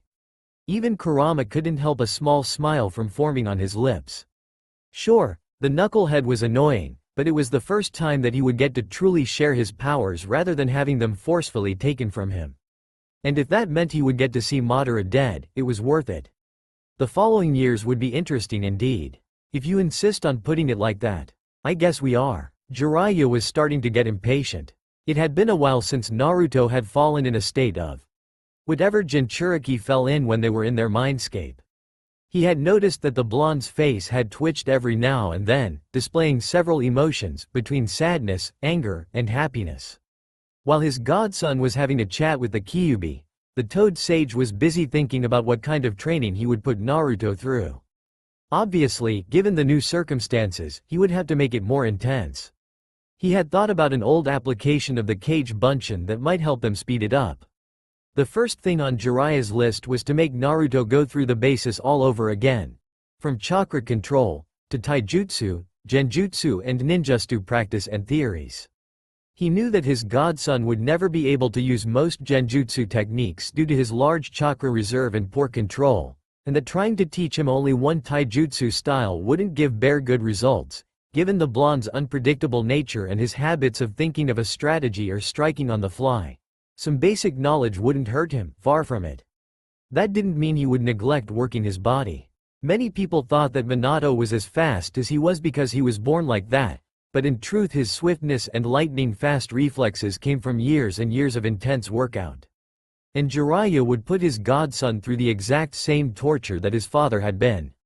It was certain that Naruto would excel in ninjutsu. Being a Jinchuriki gave him unparalleled stamina and fast recovery, perfect for shooting multiple strong jutsu repeatedly. Jiraiya would have to check his chakra affinity, but he had a hunch that it was wind, like Minato and Kushina. He would also need to perfect his Rasengan, and eventually learn the variations, or come with new ones on his own. The Toad Sage also thought that Fuinjutsu would be a good asset to Naruto's arsenal. He was an Uzumaki, after all, and it would give him some sort of connection to his old clan. It might be something hard to teach the hyperactive blonde, as it required patience and focus, but his mother had the same temperament, and yet she had been as good, if not better than Jiraiya in the arts of sealing. Then, of course, came his speciality, the toads. It was a bit eerie for Sage Mode, as he needed a more mature body to handle the natural energy, but the collaboration techniques could be remarkably effective if used correctly. Naruto had a lot to learn, but Jiraiya was confident. If his godson was one thing, it was determinated. He would pull through easily, and ask for more. The Sannin was pulled out of his thoughts when he heard the blonde boy's grunting. He was finally coming out of his trance, and the sage was impatient to know how Naruto's talk with his inner demon went. "Welcome back, Gaki," he greeted his awakening student. "So, the old fox wasn't too hard on you, I hope? You managed to strike a deal?"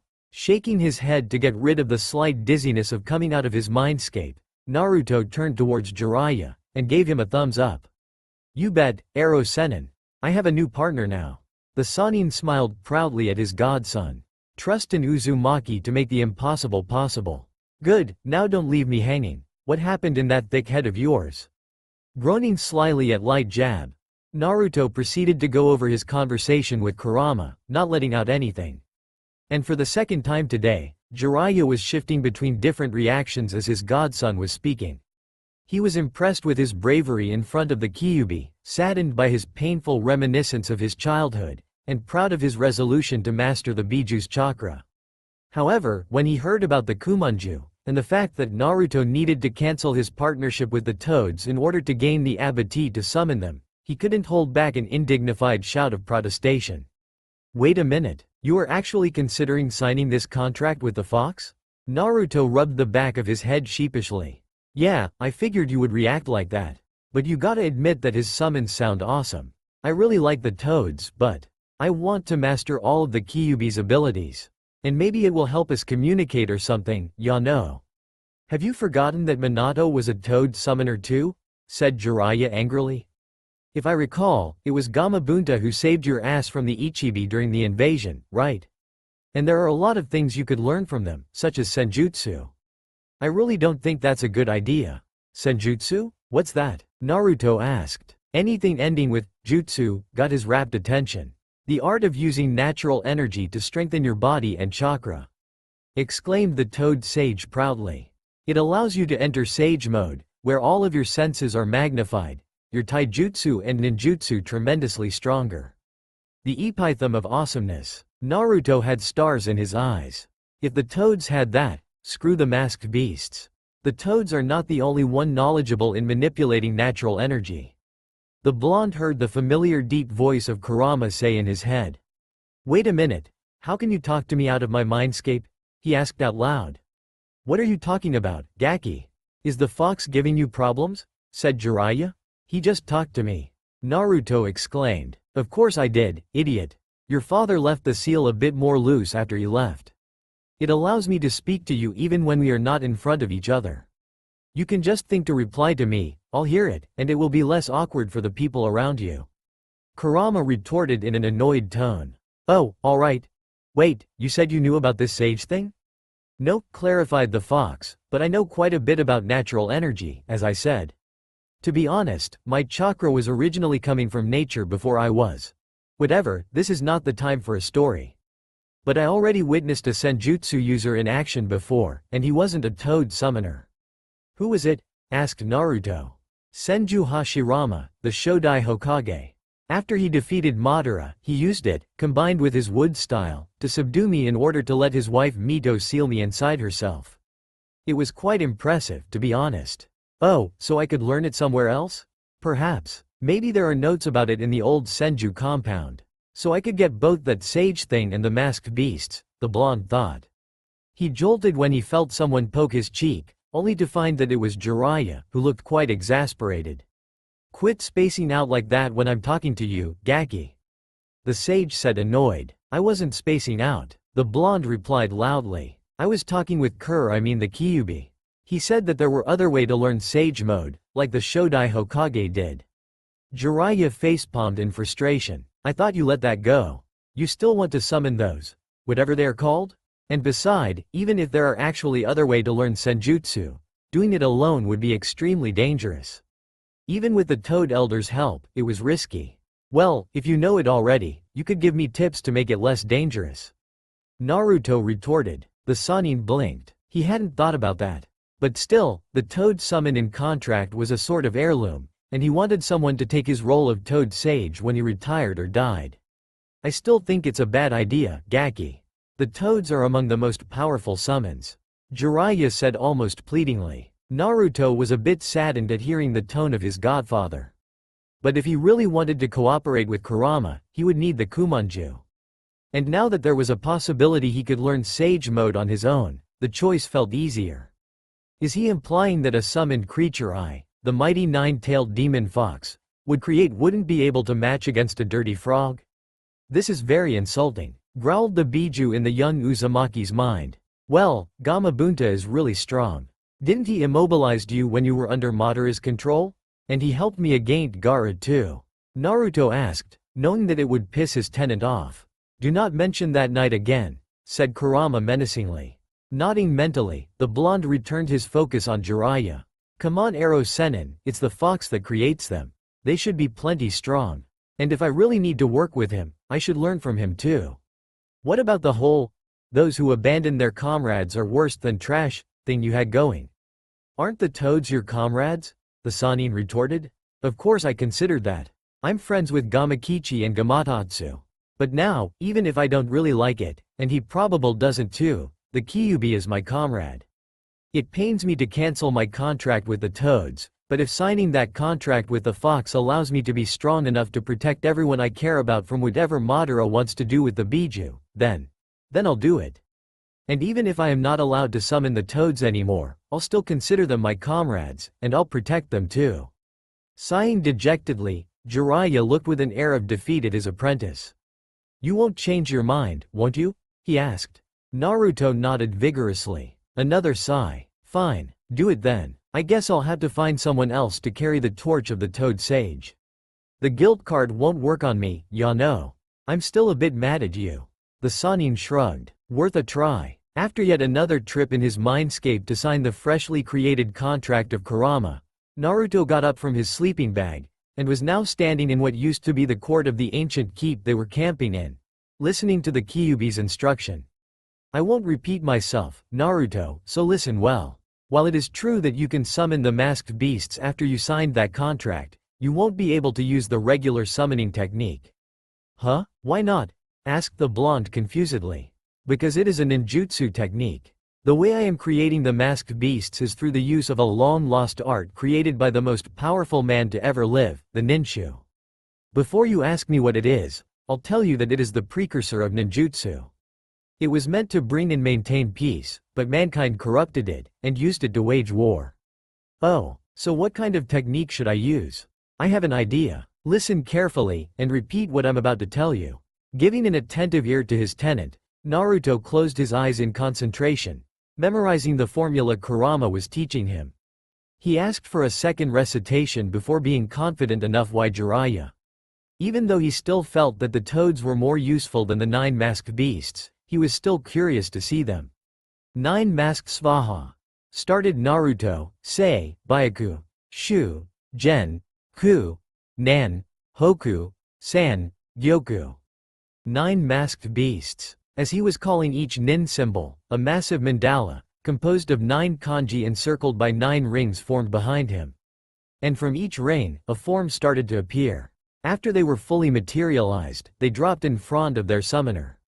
Opening his eyes after hearing the soft noise their landing produced, Naruto was excited to finally see masked beasts, as he was impatient to admire his new summons. But all he saw were 9 masked foxes. 9 masked fox kids. Tiny fox kids. Confusion, disappointment, frustration, anger. What the fuck, Kurama? I ditched the toads for those lame-ass puppies? Calm down, Naruto. This is their original appearance. The fox said calmly. Take a look at their combat form. Suddenly, smoke erupted around each of the kids. And when it dissipated, the kids were nowhere to be found.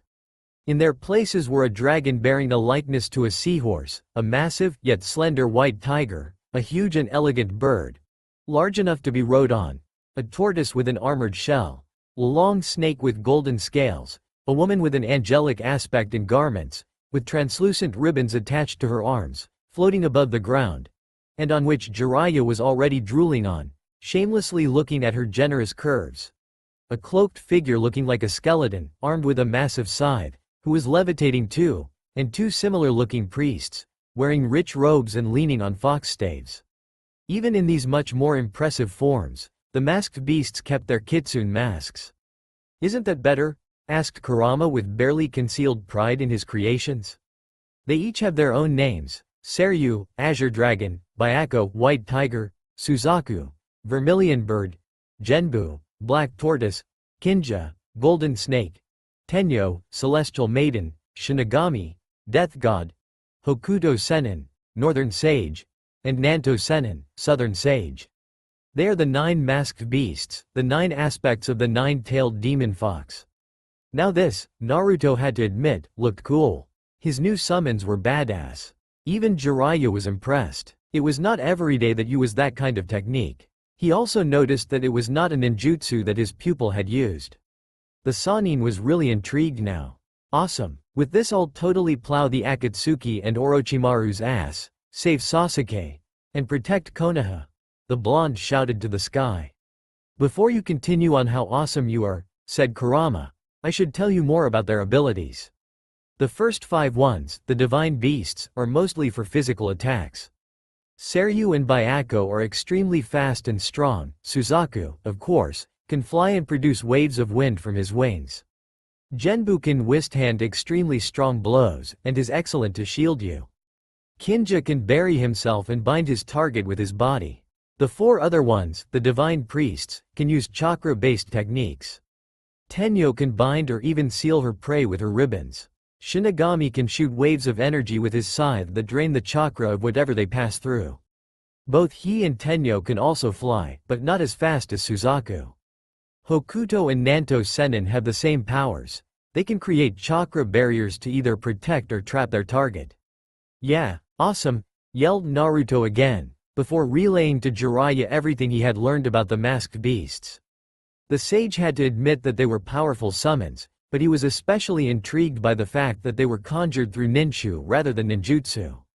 He decided to keep his curiosity for later, however. Now was the time to begin their training. "Alright, Naruto, dispel your summons. It's time we seriously started on why we are here for in the first place, don't you think?" This one sentence managed to make the blonde even more excited. "Finally, training. I'm warning you. What I had originally planned for you was hard. But after everything we learned since yesterday, I'm sure you will agree that we need to step it up a notch," said Jiraiya with a serious expression.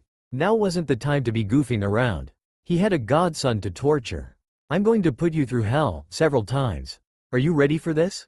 With a confident grin, Naruto pumped his fist up, before he looked like he remembered something very important. Yeah sure, but first. Yes? Where's my jumpsuit? Oh, Jiraiya rubbed the back of his head in a similar fashion his godson would have, while avoiding his questioning eyes. It kinda burned to ashes, when you know, along with your Hite 8. But, Naruto started, dramatic tears already starting to form.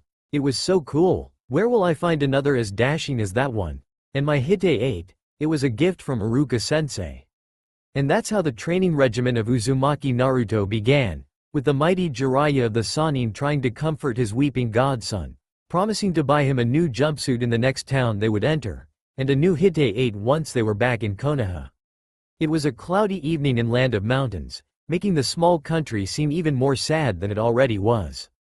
30 years ago, it was in the arid mountains of this small nation that the hidden village of Kagero was located, before it was destroyed by an enemy that was never identified, even though it was widely believed that the attack came from Iwa. But no proof were ever found in the ashes of Kagero. And it was in this Kadi day that two peculiar figures were making their way down one of the small and rocky roads of Land of Mountains. One was easily identified as the Toad Sage, Jiraiya, still wearing the same type of clothes and still keeping his white hair in an unruly mane. The other one, however, might no be as easily recognized. The second traveler was a teenager who couldn't be older than 14. He had spiky and unkempt blonde hair, bright blue eyes, sun-kissed skin, and 3 curious marks on each cheek, reminiscent of whiskers. He was wearing a black long-sleeved jacket, with a red whirlpool symbol on the back and a white swirl with a tassel on the left side, gray pants with a shuriken holster tied to his right leg, and black shinobi boots.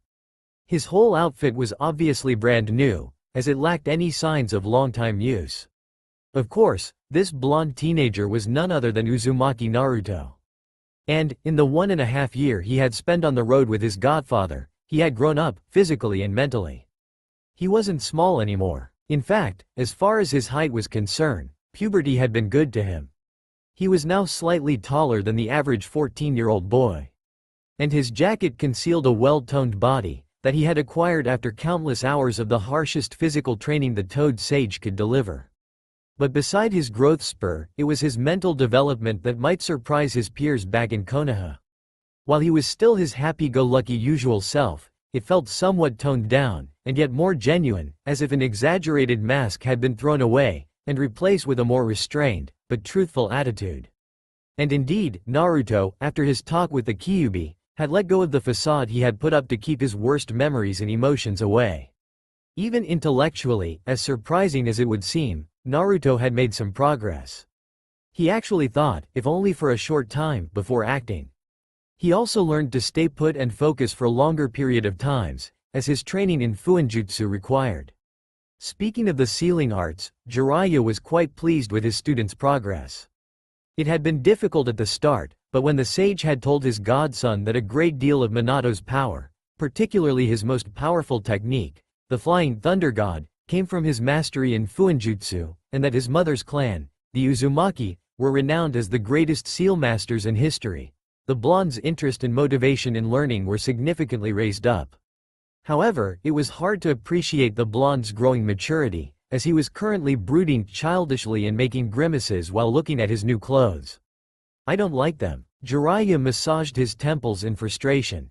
But he wouldn't budge. If Naruto was to be a true shinobi, and he was well on his way to become one, he might as well look like one. "Come on, stop it already. Even the Kyuubi agrees with me. In fact, I'm pretty sure he prefers to have a good-looking Jinchuriki rather than a fool begging to be killed by wearing bright clothes. I agree with the pervert, for once. At least you look somewhat professional like this." "But," yelled Naruto, who looked like a spoiled princess who didn't receive a pony for her birthday, "those clothes have no orange on them." "Orange is not suited for your profession, idiot," said Kurama, annoyed at his cantainer's constant whining.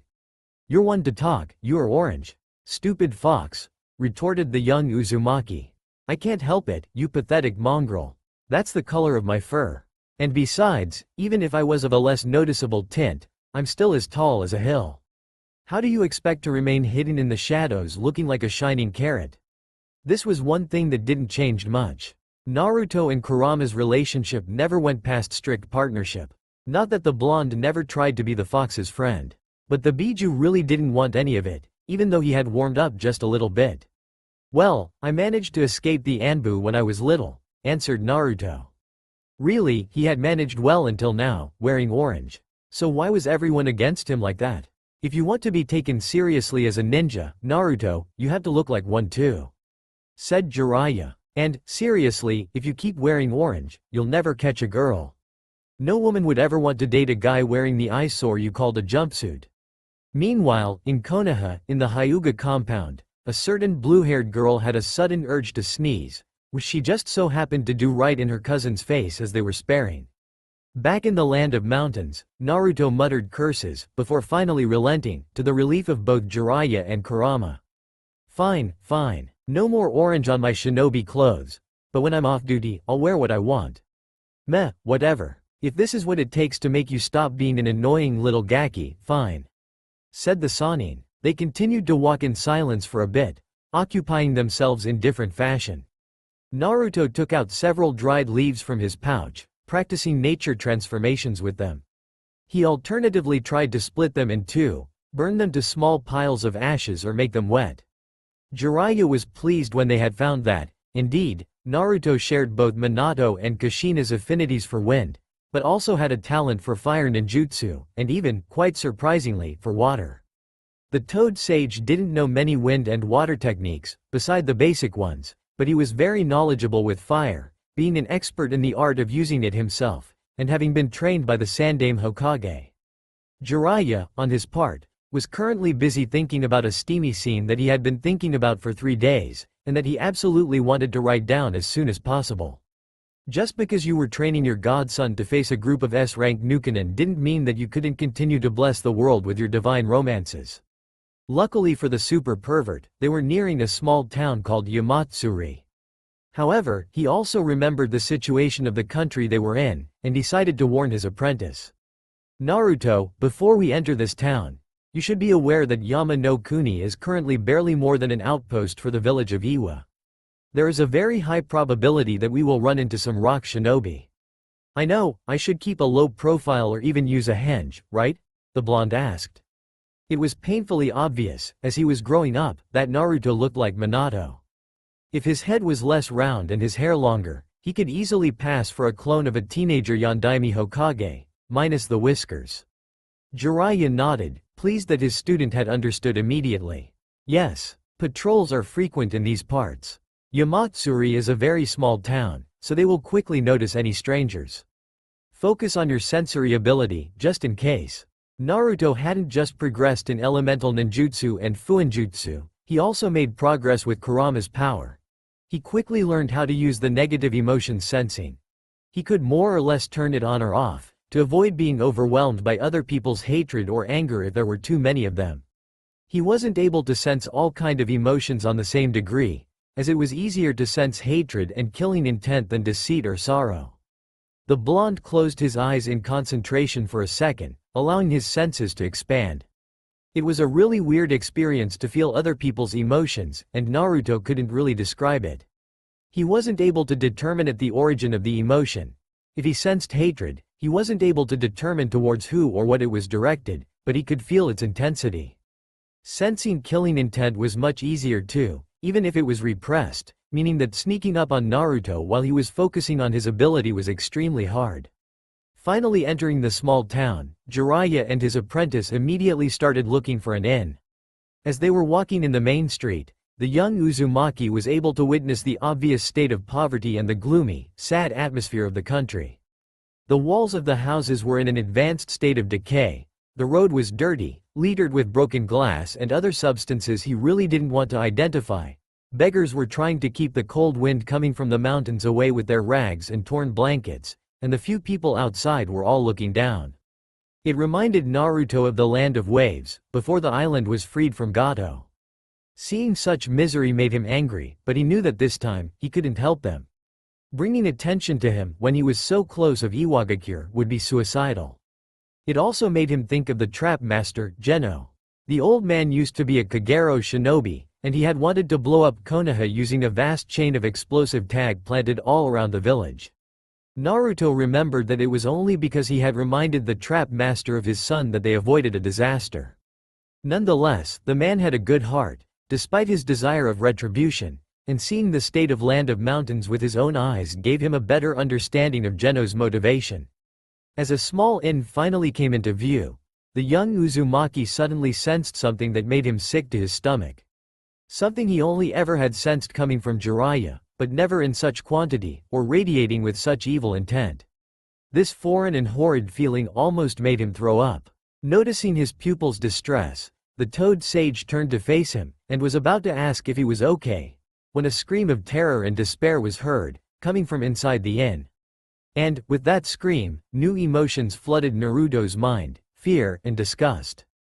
Just as the young Jinchuriki was about to enter the building and stop whatever was happening inside, two shinobi from Iwa, if their red and brown uniform and their Hite-8 was anything to go by, exited the inn, dragging a middle-aged woman behind them. She was obviously frightened, but her cries for mercy were not for her. "Please, stop him, don't let him use my daughter like that." The shorter of the two ninja, a brown-haired man with a bulky build, only smirked, before slapping the innkeeper, shutting her and making her lose her balance. "What are you complaining about? We paid graciously to sleep in this shithole you call an inn. It's only fair that we get to have a little fun while we're here, don't you think?" Holding her bruised cheek, the innkeeper shakily stood up, tears streaming down her face. "Anything but that, please. Not my daughter. I'll let you do it to me instead. But please, not my Kaide." The other shinobi, a tall and slender man with dark red hair, laughed lecherously after hearing the woman's plight. "Hey, don't worry, you'll have your turn. You're quite well conserved for your age, you know? Maybe after our squad leader let us get our share of your daughter, we'll give you a good time too." "I ain't gonna wait any longer," protested the bulky ninja. Removing his belt, he started to approach the crying woman, when he suddenly noticed Jiraiya and Naruto staring at them. "Move along, you two. We're only getting our reward for patrolling around the pile of shit you call a country." The Sannin was enraged. He may have been a womanizer and a shameless pervert, but he still, somewhat, respected women. If there was one thing in this world that he hated, it was rapists. And the intentions of those Iwa shinobi were pretty clear. He was about to jump in defense of the innkeeper, before he was stopped dead in his tracks. Jiraiya, along with the two ninja, were suddenly hit by the thickest killing intent they ever felt. The toad sage immediately where it was coming from, but before he could react, his godson vanished in a red blur. Naruto had never felt so angry. He could feel his insides burning with a mixture of rage and hatred. Growing up shunned by a whole village gave the young Uzumaki a strong dislike for injustice and bullies. He could not tolerate people who harmed others for their own amusement or gain. And what he was seeing and sensing was on a whole other level than what he ever encountered in his short ninja career. Naruto had almost no experience in all matters of a nature. Considering who was training him, it was quite a feat, but even him could understand what was going on. And he would be damned if let that happen. He was too angry to notice the chakra shroud forming on his own, with 9 tails wildly whipping the air behind him. Before Jiraiya could stop him, he used a short-range body flicker to appear right in front of the bulky Iwanen. And, before he or his companion could react, Naruto used one of the wind jutsu he had created. Stretching out his right arm, already coated with a wild mass of chakra, he swit fly swipped it at his target, roaring the name of his technique with an altered voice. Beast Wave Palm. The bulky Iwa shinobi was too slow to react, and the wave of wind chakra bisected him neatly, showering Naruto, the innkeeper and the other Iwanen with blood. The would-be rapist, seeing his teammate killed in such a gruesome way, quickly went through a series of hand signs before the furious Jinchuriki could tear him apart too. Earth Style. Mud Wall. Naruto rushed towards the remaining shinobi, but before he could reach him, a wall made out of damp dirt emerged from the ground, stopping him in his momentum.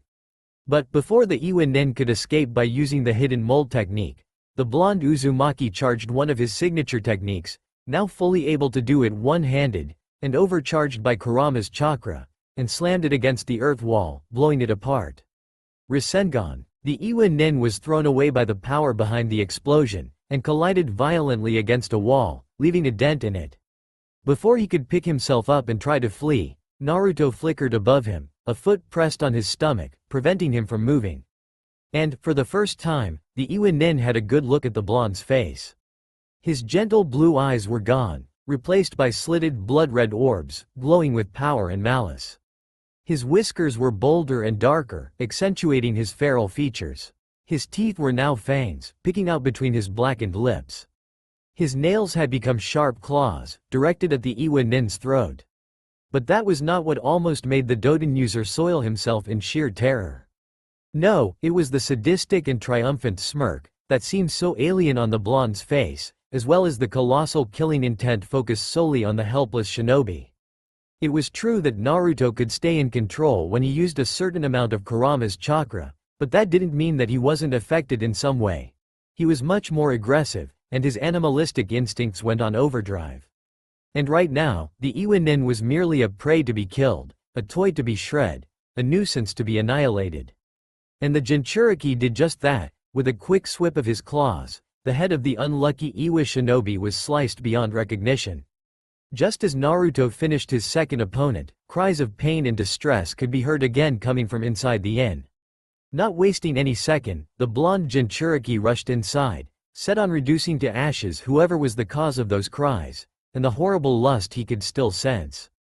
And just as he passed the door, he was immediately overcome with pity, disgust, and even more rage and hatred. Lying on the floor, stark naked and covered in nothing but what smelled like low-cost sake and bodily fluids, was a girl who couldn't be more than 2 years older than Naruto. Her long black hair were spread around her, tears were streaming down her face, and yet, her gray eyes didn't seem sad. They were lifeless, dull, showing how broken her aggressor had left her. Standing next to her was said aggressor, wearing the same uniform as his dead teammates. He had a slender, yet muscular build, short ash-colored hair, and deep green eyes. His face was a bit flushed, and some bits of sweat were running down his forehead. He was just finishing buttoning his pants, and was about to call his companions to have their share of the additional in-services, when a black and gray figure, coated in a shroud of red chakra, entered the main room of the building. The last Iwanen was frozen in place by the sheer pressure of the crimson cloak of energy and by the evil intent rolling off the newcomer. The girl, however, seemed completely oblivious to everything, still looking at nothing and not moving an inch from her position on the dirty floor of the room. Naruto had never been confronted to a situation like this before, but he could still guess what had happened. The eyes of the innkeeper's daughter were void of any spark that could indicate some sort of fight left in her. And the young Uzumaki, being who he was and following his nindo, to never give up, with zealous fervor, was astonished and terrified to see someone as broken as this girl. And sensing the roller coaster of emotions she was feeling right now only added to that. And it made him only more furious. Before the rapist could react, Naruto punched him right in the face with Biju-enhanced strength, sending him crashing through a wall in the backyard of the inn. But this ninja, contrary to the other two, was a Junin. And as such, he managed to recover just in time to avoid Naruto's Beast Wave palm by jumping high in the air, before attempting to prepare a jutsu. Keyword attempting, as before he could start his series of hand signs, he was wrapped with his arms stuck against his chest by translucent ribbons.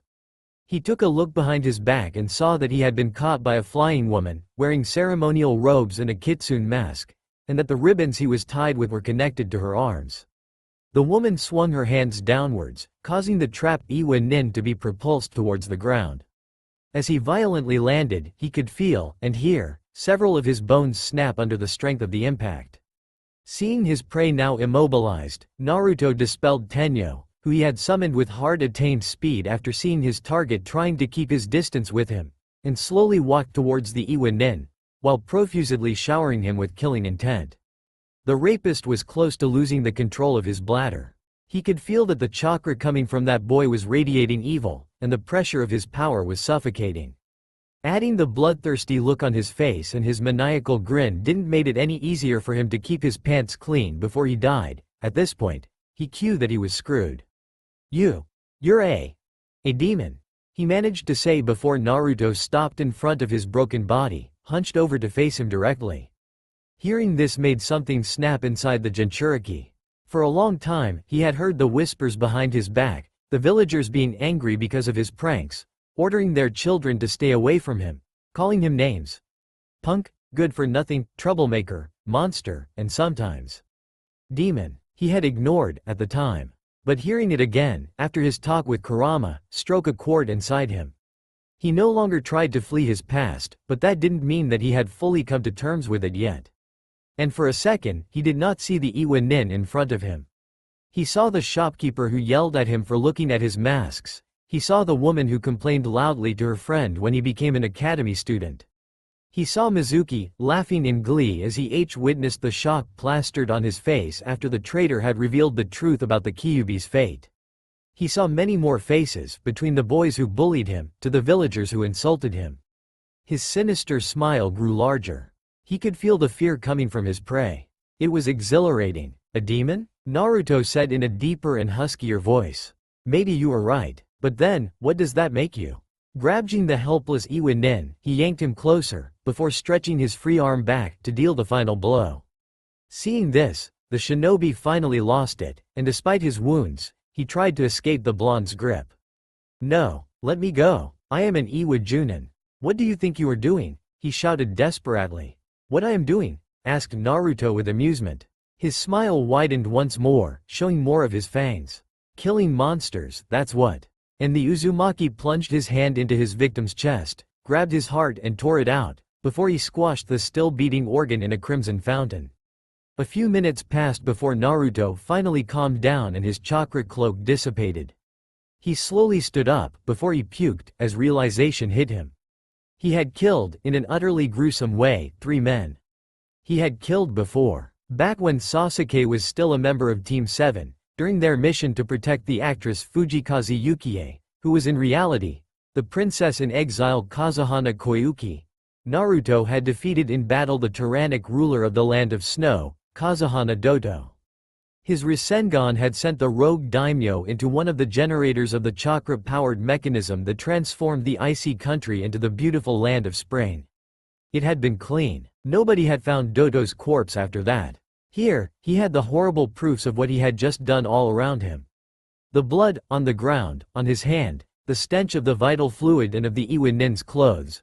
Soiled right as they faced death, the destroyed wall of the inn. The adrenaline still overflowing his body. He shakily walked away from the corpse of the rapist, feeling numb. He barely felt it when he tripped over a small stone, and he barely felt Jiraiya's arms when the Sannin caught him before he fell face first in the dirt. The Toad Sage looked at his godson's face, a canvas of shock and horrification. He expected it. Nobody could brush witnessing such a cruel act as rape and brutally killing 3 men away like that. Apart from Orochimaru, but now was not the time to think about him. Jiraiya led Naruto towards a worn-out public bench, unaware of the discussion currently taking place inside the blonde's mind. I killed them, he thought, over and over again. But that was not what disgusted him the most, and I enjoyed it. He was a ninja, and as a ninja, He was expected to kill one day, either in order to defend himself, or to eliminate a target assigned by his Hokage. But truth be told, Naruto always had a sort of chivalrous view of the ninja world. Shinobi fighting in the open, face to face, to defend their home and protecting their precious people. Of course, it didn't help that he idolized the Yondaime Hokage, who was praised as a war hero, a most noble and generous soul and a model for every aspiring shinobi. His perception had been disturbed for the first time during his mission in the Land of Waves. It was the first time that Naruto was confronted with the fact that shinobi were often perceived as tools, and that some of them accepted it without protesting. Of course, he had rejected this concept vehemently, but it still made him think. But now, what he had seen in this inn had shook him to his core. Naruto may have grown up nicely as a shinobi, but he was still, deep down, an innocent boy. He had never been confronted to such a selfish and cruel act before. And his negative emotion sensing only made it worse. The unbridled lust of the Iwa Nin had horrified him. "This is one of the many reasons why I hate humanity," suddenly said Kurama. "Your kind has many quirks, but one of the worst is your lust. Whether it is for flesh, money, or power, lust will always lead to hurt others in the way of what you crave. You just saw it. This girl is broken. This man used her as a way to satiate himself, and then he just discarded her. This Gato person that you met during the mission where you first used my power, he brought a country to his knees just to make himself wealthier. Madara killed your parents, and many more, to capture me." Kurama's voice was filled with disgust, and it was the first time that he ever explained where the roots of his hatred came from to Naruto. And the blonde, who originally had thought that it originated from the fact that he had been sealed away, felt like he started to understand the fox, if only a bit. Humans are selfish. Nothing counts but their goals. And they rarely for what they got. They often want more. And it begins anew. You did good by killing those three.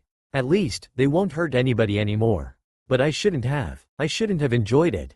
I am human too. I shouldn't have enjoyed killing. Naruto screamed internally. Why not? You said it yourself, didn't you? You killed monsters, not humans. And I agree with you. The first and only human being I ever met was the Rikudo Sennin. He dreamed of peace and harmony. The rest of you are just warmongers, only after your own safety. After the Sage of the Six Paths died, wherever I went, I could feel hatred and anger. War was everywhere. You killed each other for petty quarrels. And even the peace brought by the Senju and Uchiha clans when they came with the Hidden Villages system was only based on the enslavement of me and my brethren. Kurama retorted. Naruto was trying to ignore what the fox was saying, but he had a point. He couldn't deny what he had just said. And he was starting to doubt. Was humanity truly that far gone? Were they all just monsters? Your kind calls us demon, because we are gifted with incredible power, and because we destroy everything we come across, while we are only defending our freedom, continued the Biju, but after everything I witnessed in my long life, I'd rather be a demon than a human. The blonde didn't have anything to respond, and even if he did, he wouldn't have been able to, as he was suddenly felt a light tap on his cheek. He looked up to meet the concerned eyes of his godfather. I don't know what the fox is telling you, Gaki, but you shouldn't listen to him.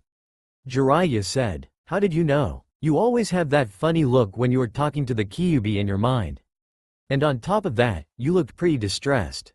The Toad Sage sat down next to his apprentice, and put a comforting hand on his shoulder. You can talk to me, Naruto. Killing is never an easy thing to do. A pained and fearful expression formed on the Uzumaki's face. But it was easy. I think I liked it. The Sannin shook his head. You weren't really yourself. When you use the Kyuubi's chakra, you are always influenced by it, even if you keep control. Moving his hand, Jiraiya started to ruffle Naruto's hand. He had noticed that doing this always seemed to lift the boy's spirit. You did the right thing by defending these two women, Naruto. Sometimes, killing is all we have left when we need to defend someone. Besides, if it was one of your friends in there, would you regret what you did? Just thinking about it made the blonde sick and furious. Imagining Sakura, Hinata, Ino or Tenten like that, looking so broken, was enough to make Kurama's chakra starting to ooze out from his body. Yeah, that's what I thought, said Jiraiya. You know Gaki, in the spur of the moment, killing might seem easy. Adrenaline can dull your feelings in the middle of a fight. But it's dealing with it after the act is done that can be hard. You are questioning yourself right now. It's normal. If you weren't, then I'd be worried. The young Uzumaki let his master's words sink in for a bit. It was comforting, but what Kurama said was still nagging at him. The fox. He said that humans are monsters. Naruto whispered, but Jiraiya still managed to hear it. He isn't entirely wrong. It is true that there are people who abuse their powers to hurt others, like you just saw. The Sannin started, and it's those abused that stand out the most. And sometimes, even I doubt that true peace will ever exist one day whenever I come across people like those Iwanin. This came as a shock to Naruto. Jiraiya of the Sannin, the Toad Sage Extraordinaire of Mount Myoboku, the super pervert and proud author of the Icha Icha series, could doubt? The sage noticed the surprise of his godson and chuckled lightly. Yeah, Gaki, sometimes I don't know if my dream will ever come true.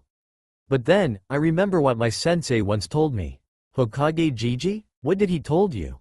Naruto eagerly asked. His respect for the Sandaime might have dropped, but he still saw him as a grandfather. He told me what his own sensei, Senju Hashirama in person, told him before. That the reason why the atrocities men are capable of marks us so much, is because we are used to the little goods of our everyday lives. The small gestures, even a simple, good day, when you meet someone, are much more numerous than the massacres or the violations. And you can't just judge a man when he fights, you also have to do it when he simply lives. The sage rubbed the back of his head sheepishly in a very Namikaze-like fashion. Well, he didn't exactly said it like that. It was more in the line of, the great manifestations of evil are few and far between, and yet they often make us forget about the small sparks of good in every man and woman's heart. Sensei always liked to talk like this. He was a poet after all. Shinobi-san. Absorbed as they were in their conversation, neither Jiraiya nor Naruto sensed the innkeeper approach them. She was staring at the Uzumaki with a mixture of fright and awe. I wanted to thank you, Shinobi-san, she said hesitantly. Nobody stood up for us when the Iwanin started to. She couldn't finish, the memory of what happened to her daughter, and what almost happened to her still fresh. And yet, you, a complete stranger. I can't thank you enough, Shinobi-san. You shouldn't be thanking me, Naruto responded. I wasn't able to stop that guy before and I destroyed the back wall of your inn. And Iwa will notice that one of their patrolling squad is missing. Even so, those men would have continued if you didn't kill them. But, stop that, Gaki. You just saved this woman and prevented more harm to come to her daughter. And besides, accident often happens during patrols. It will be easy to mask this up and make it look like an encounter with shinobi from another neighboring country. Jiraiya admonished his apprentice. He then turned towards the innkeeper, who looked apprehensive under the gaze of the imposing Sannin. I understand that you might want to be left alone after what happened, but would it be too much to ask if there is 1 or 2 rooms available? And no, of course not. It is the least I can do. I will even let you stay free of. No, we will pay for our stay. I insist. The innkeeper nodded gratefully, whispering several, thank you, before leaving the 2 Konoha shinobi in order to prepare their rooms. Jiraiya noticed that his student was still looking down. You shouldn't feel too bad, Naruto. I won't tell you that what you did was the right thing. Killing should never be considered right. You had to choose between 2 evils. And you chose the lesser one. And, the sage's face turned grim for a second. If you hadn't been faster than me back there, I would have killed them myself. Naruto nodded, thankful that his master shared a bit of his wisdom with him. Even if he was a pervert and goofed around quite often, Jiraiya wasn't a living legend for nothing. In the end, the Uzumaki was more determined than ever to train and become strong enough to protect his precious people, but also those who couldn't do it themselves. If the cost for that was to take lives, then he would. He had been trained to do it. He was a shinobi. He would endure whatever was thrown at him, and his resolve would not falter. As the sun rose over Yama no Kuni, so did the Toad Sage and the Kyuubi Jinchuriki. They had decided during dinner to leave early. Thankfully, there were no other Iwanin in Yamatsuri, but they already had drawn too much attention to themselves. The small town was already miserable enough, and if they extended their stay, more Iwanin might come to investigate. As they were about to leave the inn, Naruto noticed the girl, Kaide, he remembered her name was, looking at him. He could still sense disgust coming from her. She would need time to recover from her aggression, and even then, the Uzumaki knew that she would have to live with this memory for the rest of her life. Neither Jiraiya nor Naruto had saw her during their stay. Her eyes seemed a bit brighter, but one could easily notice how they reflected the anguish their owner was feeling. Kaede approached the two Konoha shinobi slowly, and bowed deeply in front of them. She stayed silent, but no words were needed. Jiraiya only nodded before he went out. Naruto didn't move. He didn't speak, either. He really didn't know what to say. The blonde wanted to say that it was nothing, but, given the circumstances, it didn't feel right. He wanted to say that he was sorry for not arriving earlier, but he knew that going over what if scenarios was not going to do Kaede any good. So he opted to simply bow his head back, all the while smiling softly. She understood. Following his godfather outside, the blonde Uzumaki turned back one last time, as they were getting out of Yamatsuri, to wave in the direction of the small inn, before facing the road. He didn't saw it, but he knew that Kaede had waved back. They had only spent 12 hours or so in the small town in the mountains, and yet, for Naruto, it felt like 10 years. He also understood why Jiraiya wanted to take him on a trip rather than simply train him in Konoha. Experience, as a shinobi, came not only from training and battling, but also from meeting people and seeing the world with your own eyes, both in tragic and happy contexts. Unfortunately, their short stay in the land of mountains ended up as a shocking experience, and the image of Kaede's lifeless eyes would probably haunt him for quite some time. Gaki. Naruto shifted his gaze from the road to Jiraiya after hearing his call. We only have 1 year left before we go back to Konoha. You know what this means, right? The blonde chuckled. If the Toad Sage wanted to scare him, he would have to do better than that. Yeah, I know. More training. And you want to know how I respond to that? Bring it on, Arrow Sennin. Smirking, Jiraiya smacked Naruto's back. You better believe it, I'll bring it, Gaki. And the two of them continued to walk towards the rising sun, happy to be with each other on the road, excited for the intense sparring sessions that were to come, and impatient to eventually go back home. That's all for now. If you enjoyed, then please like, share and do comments.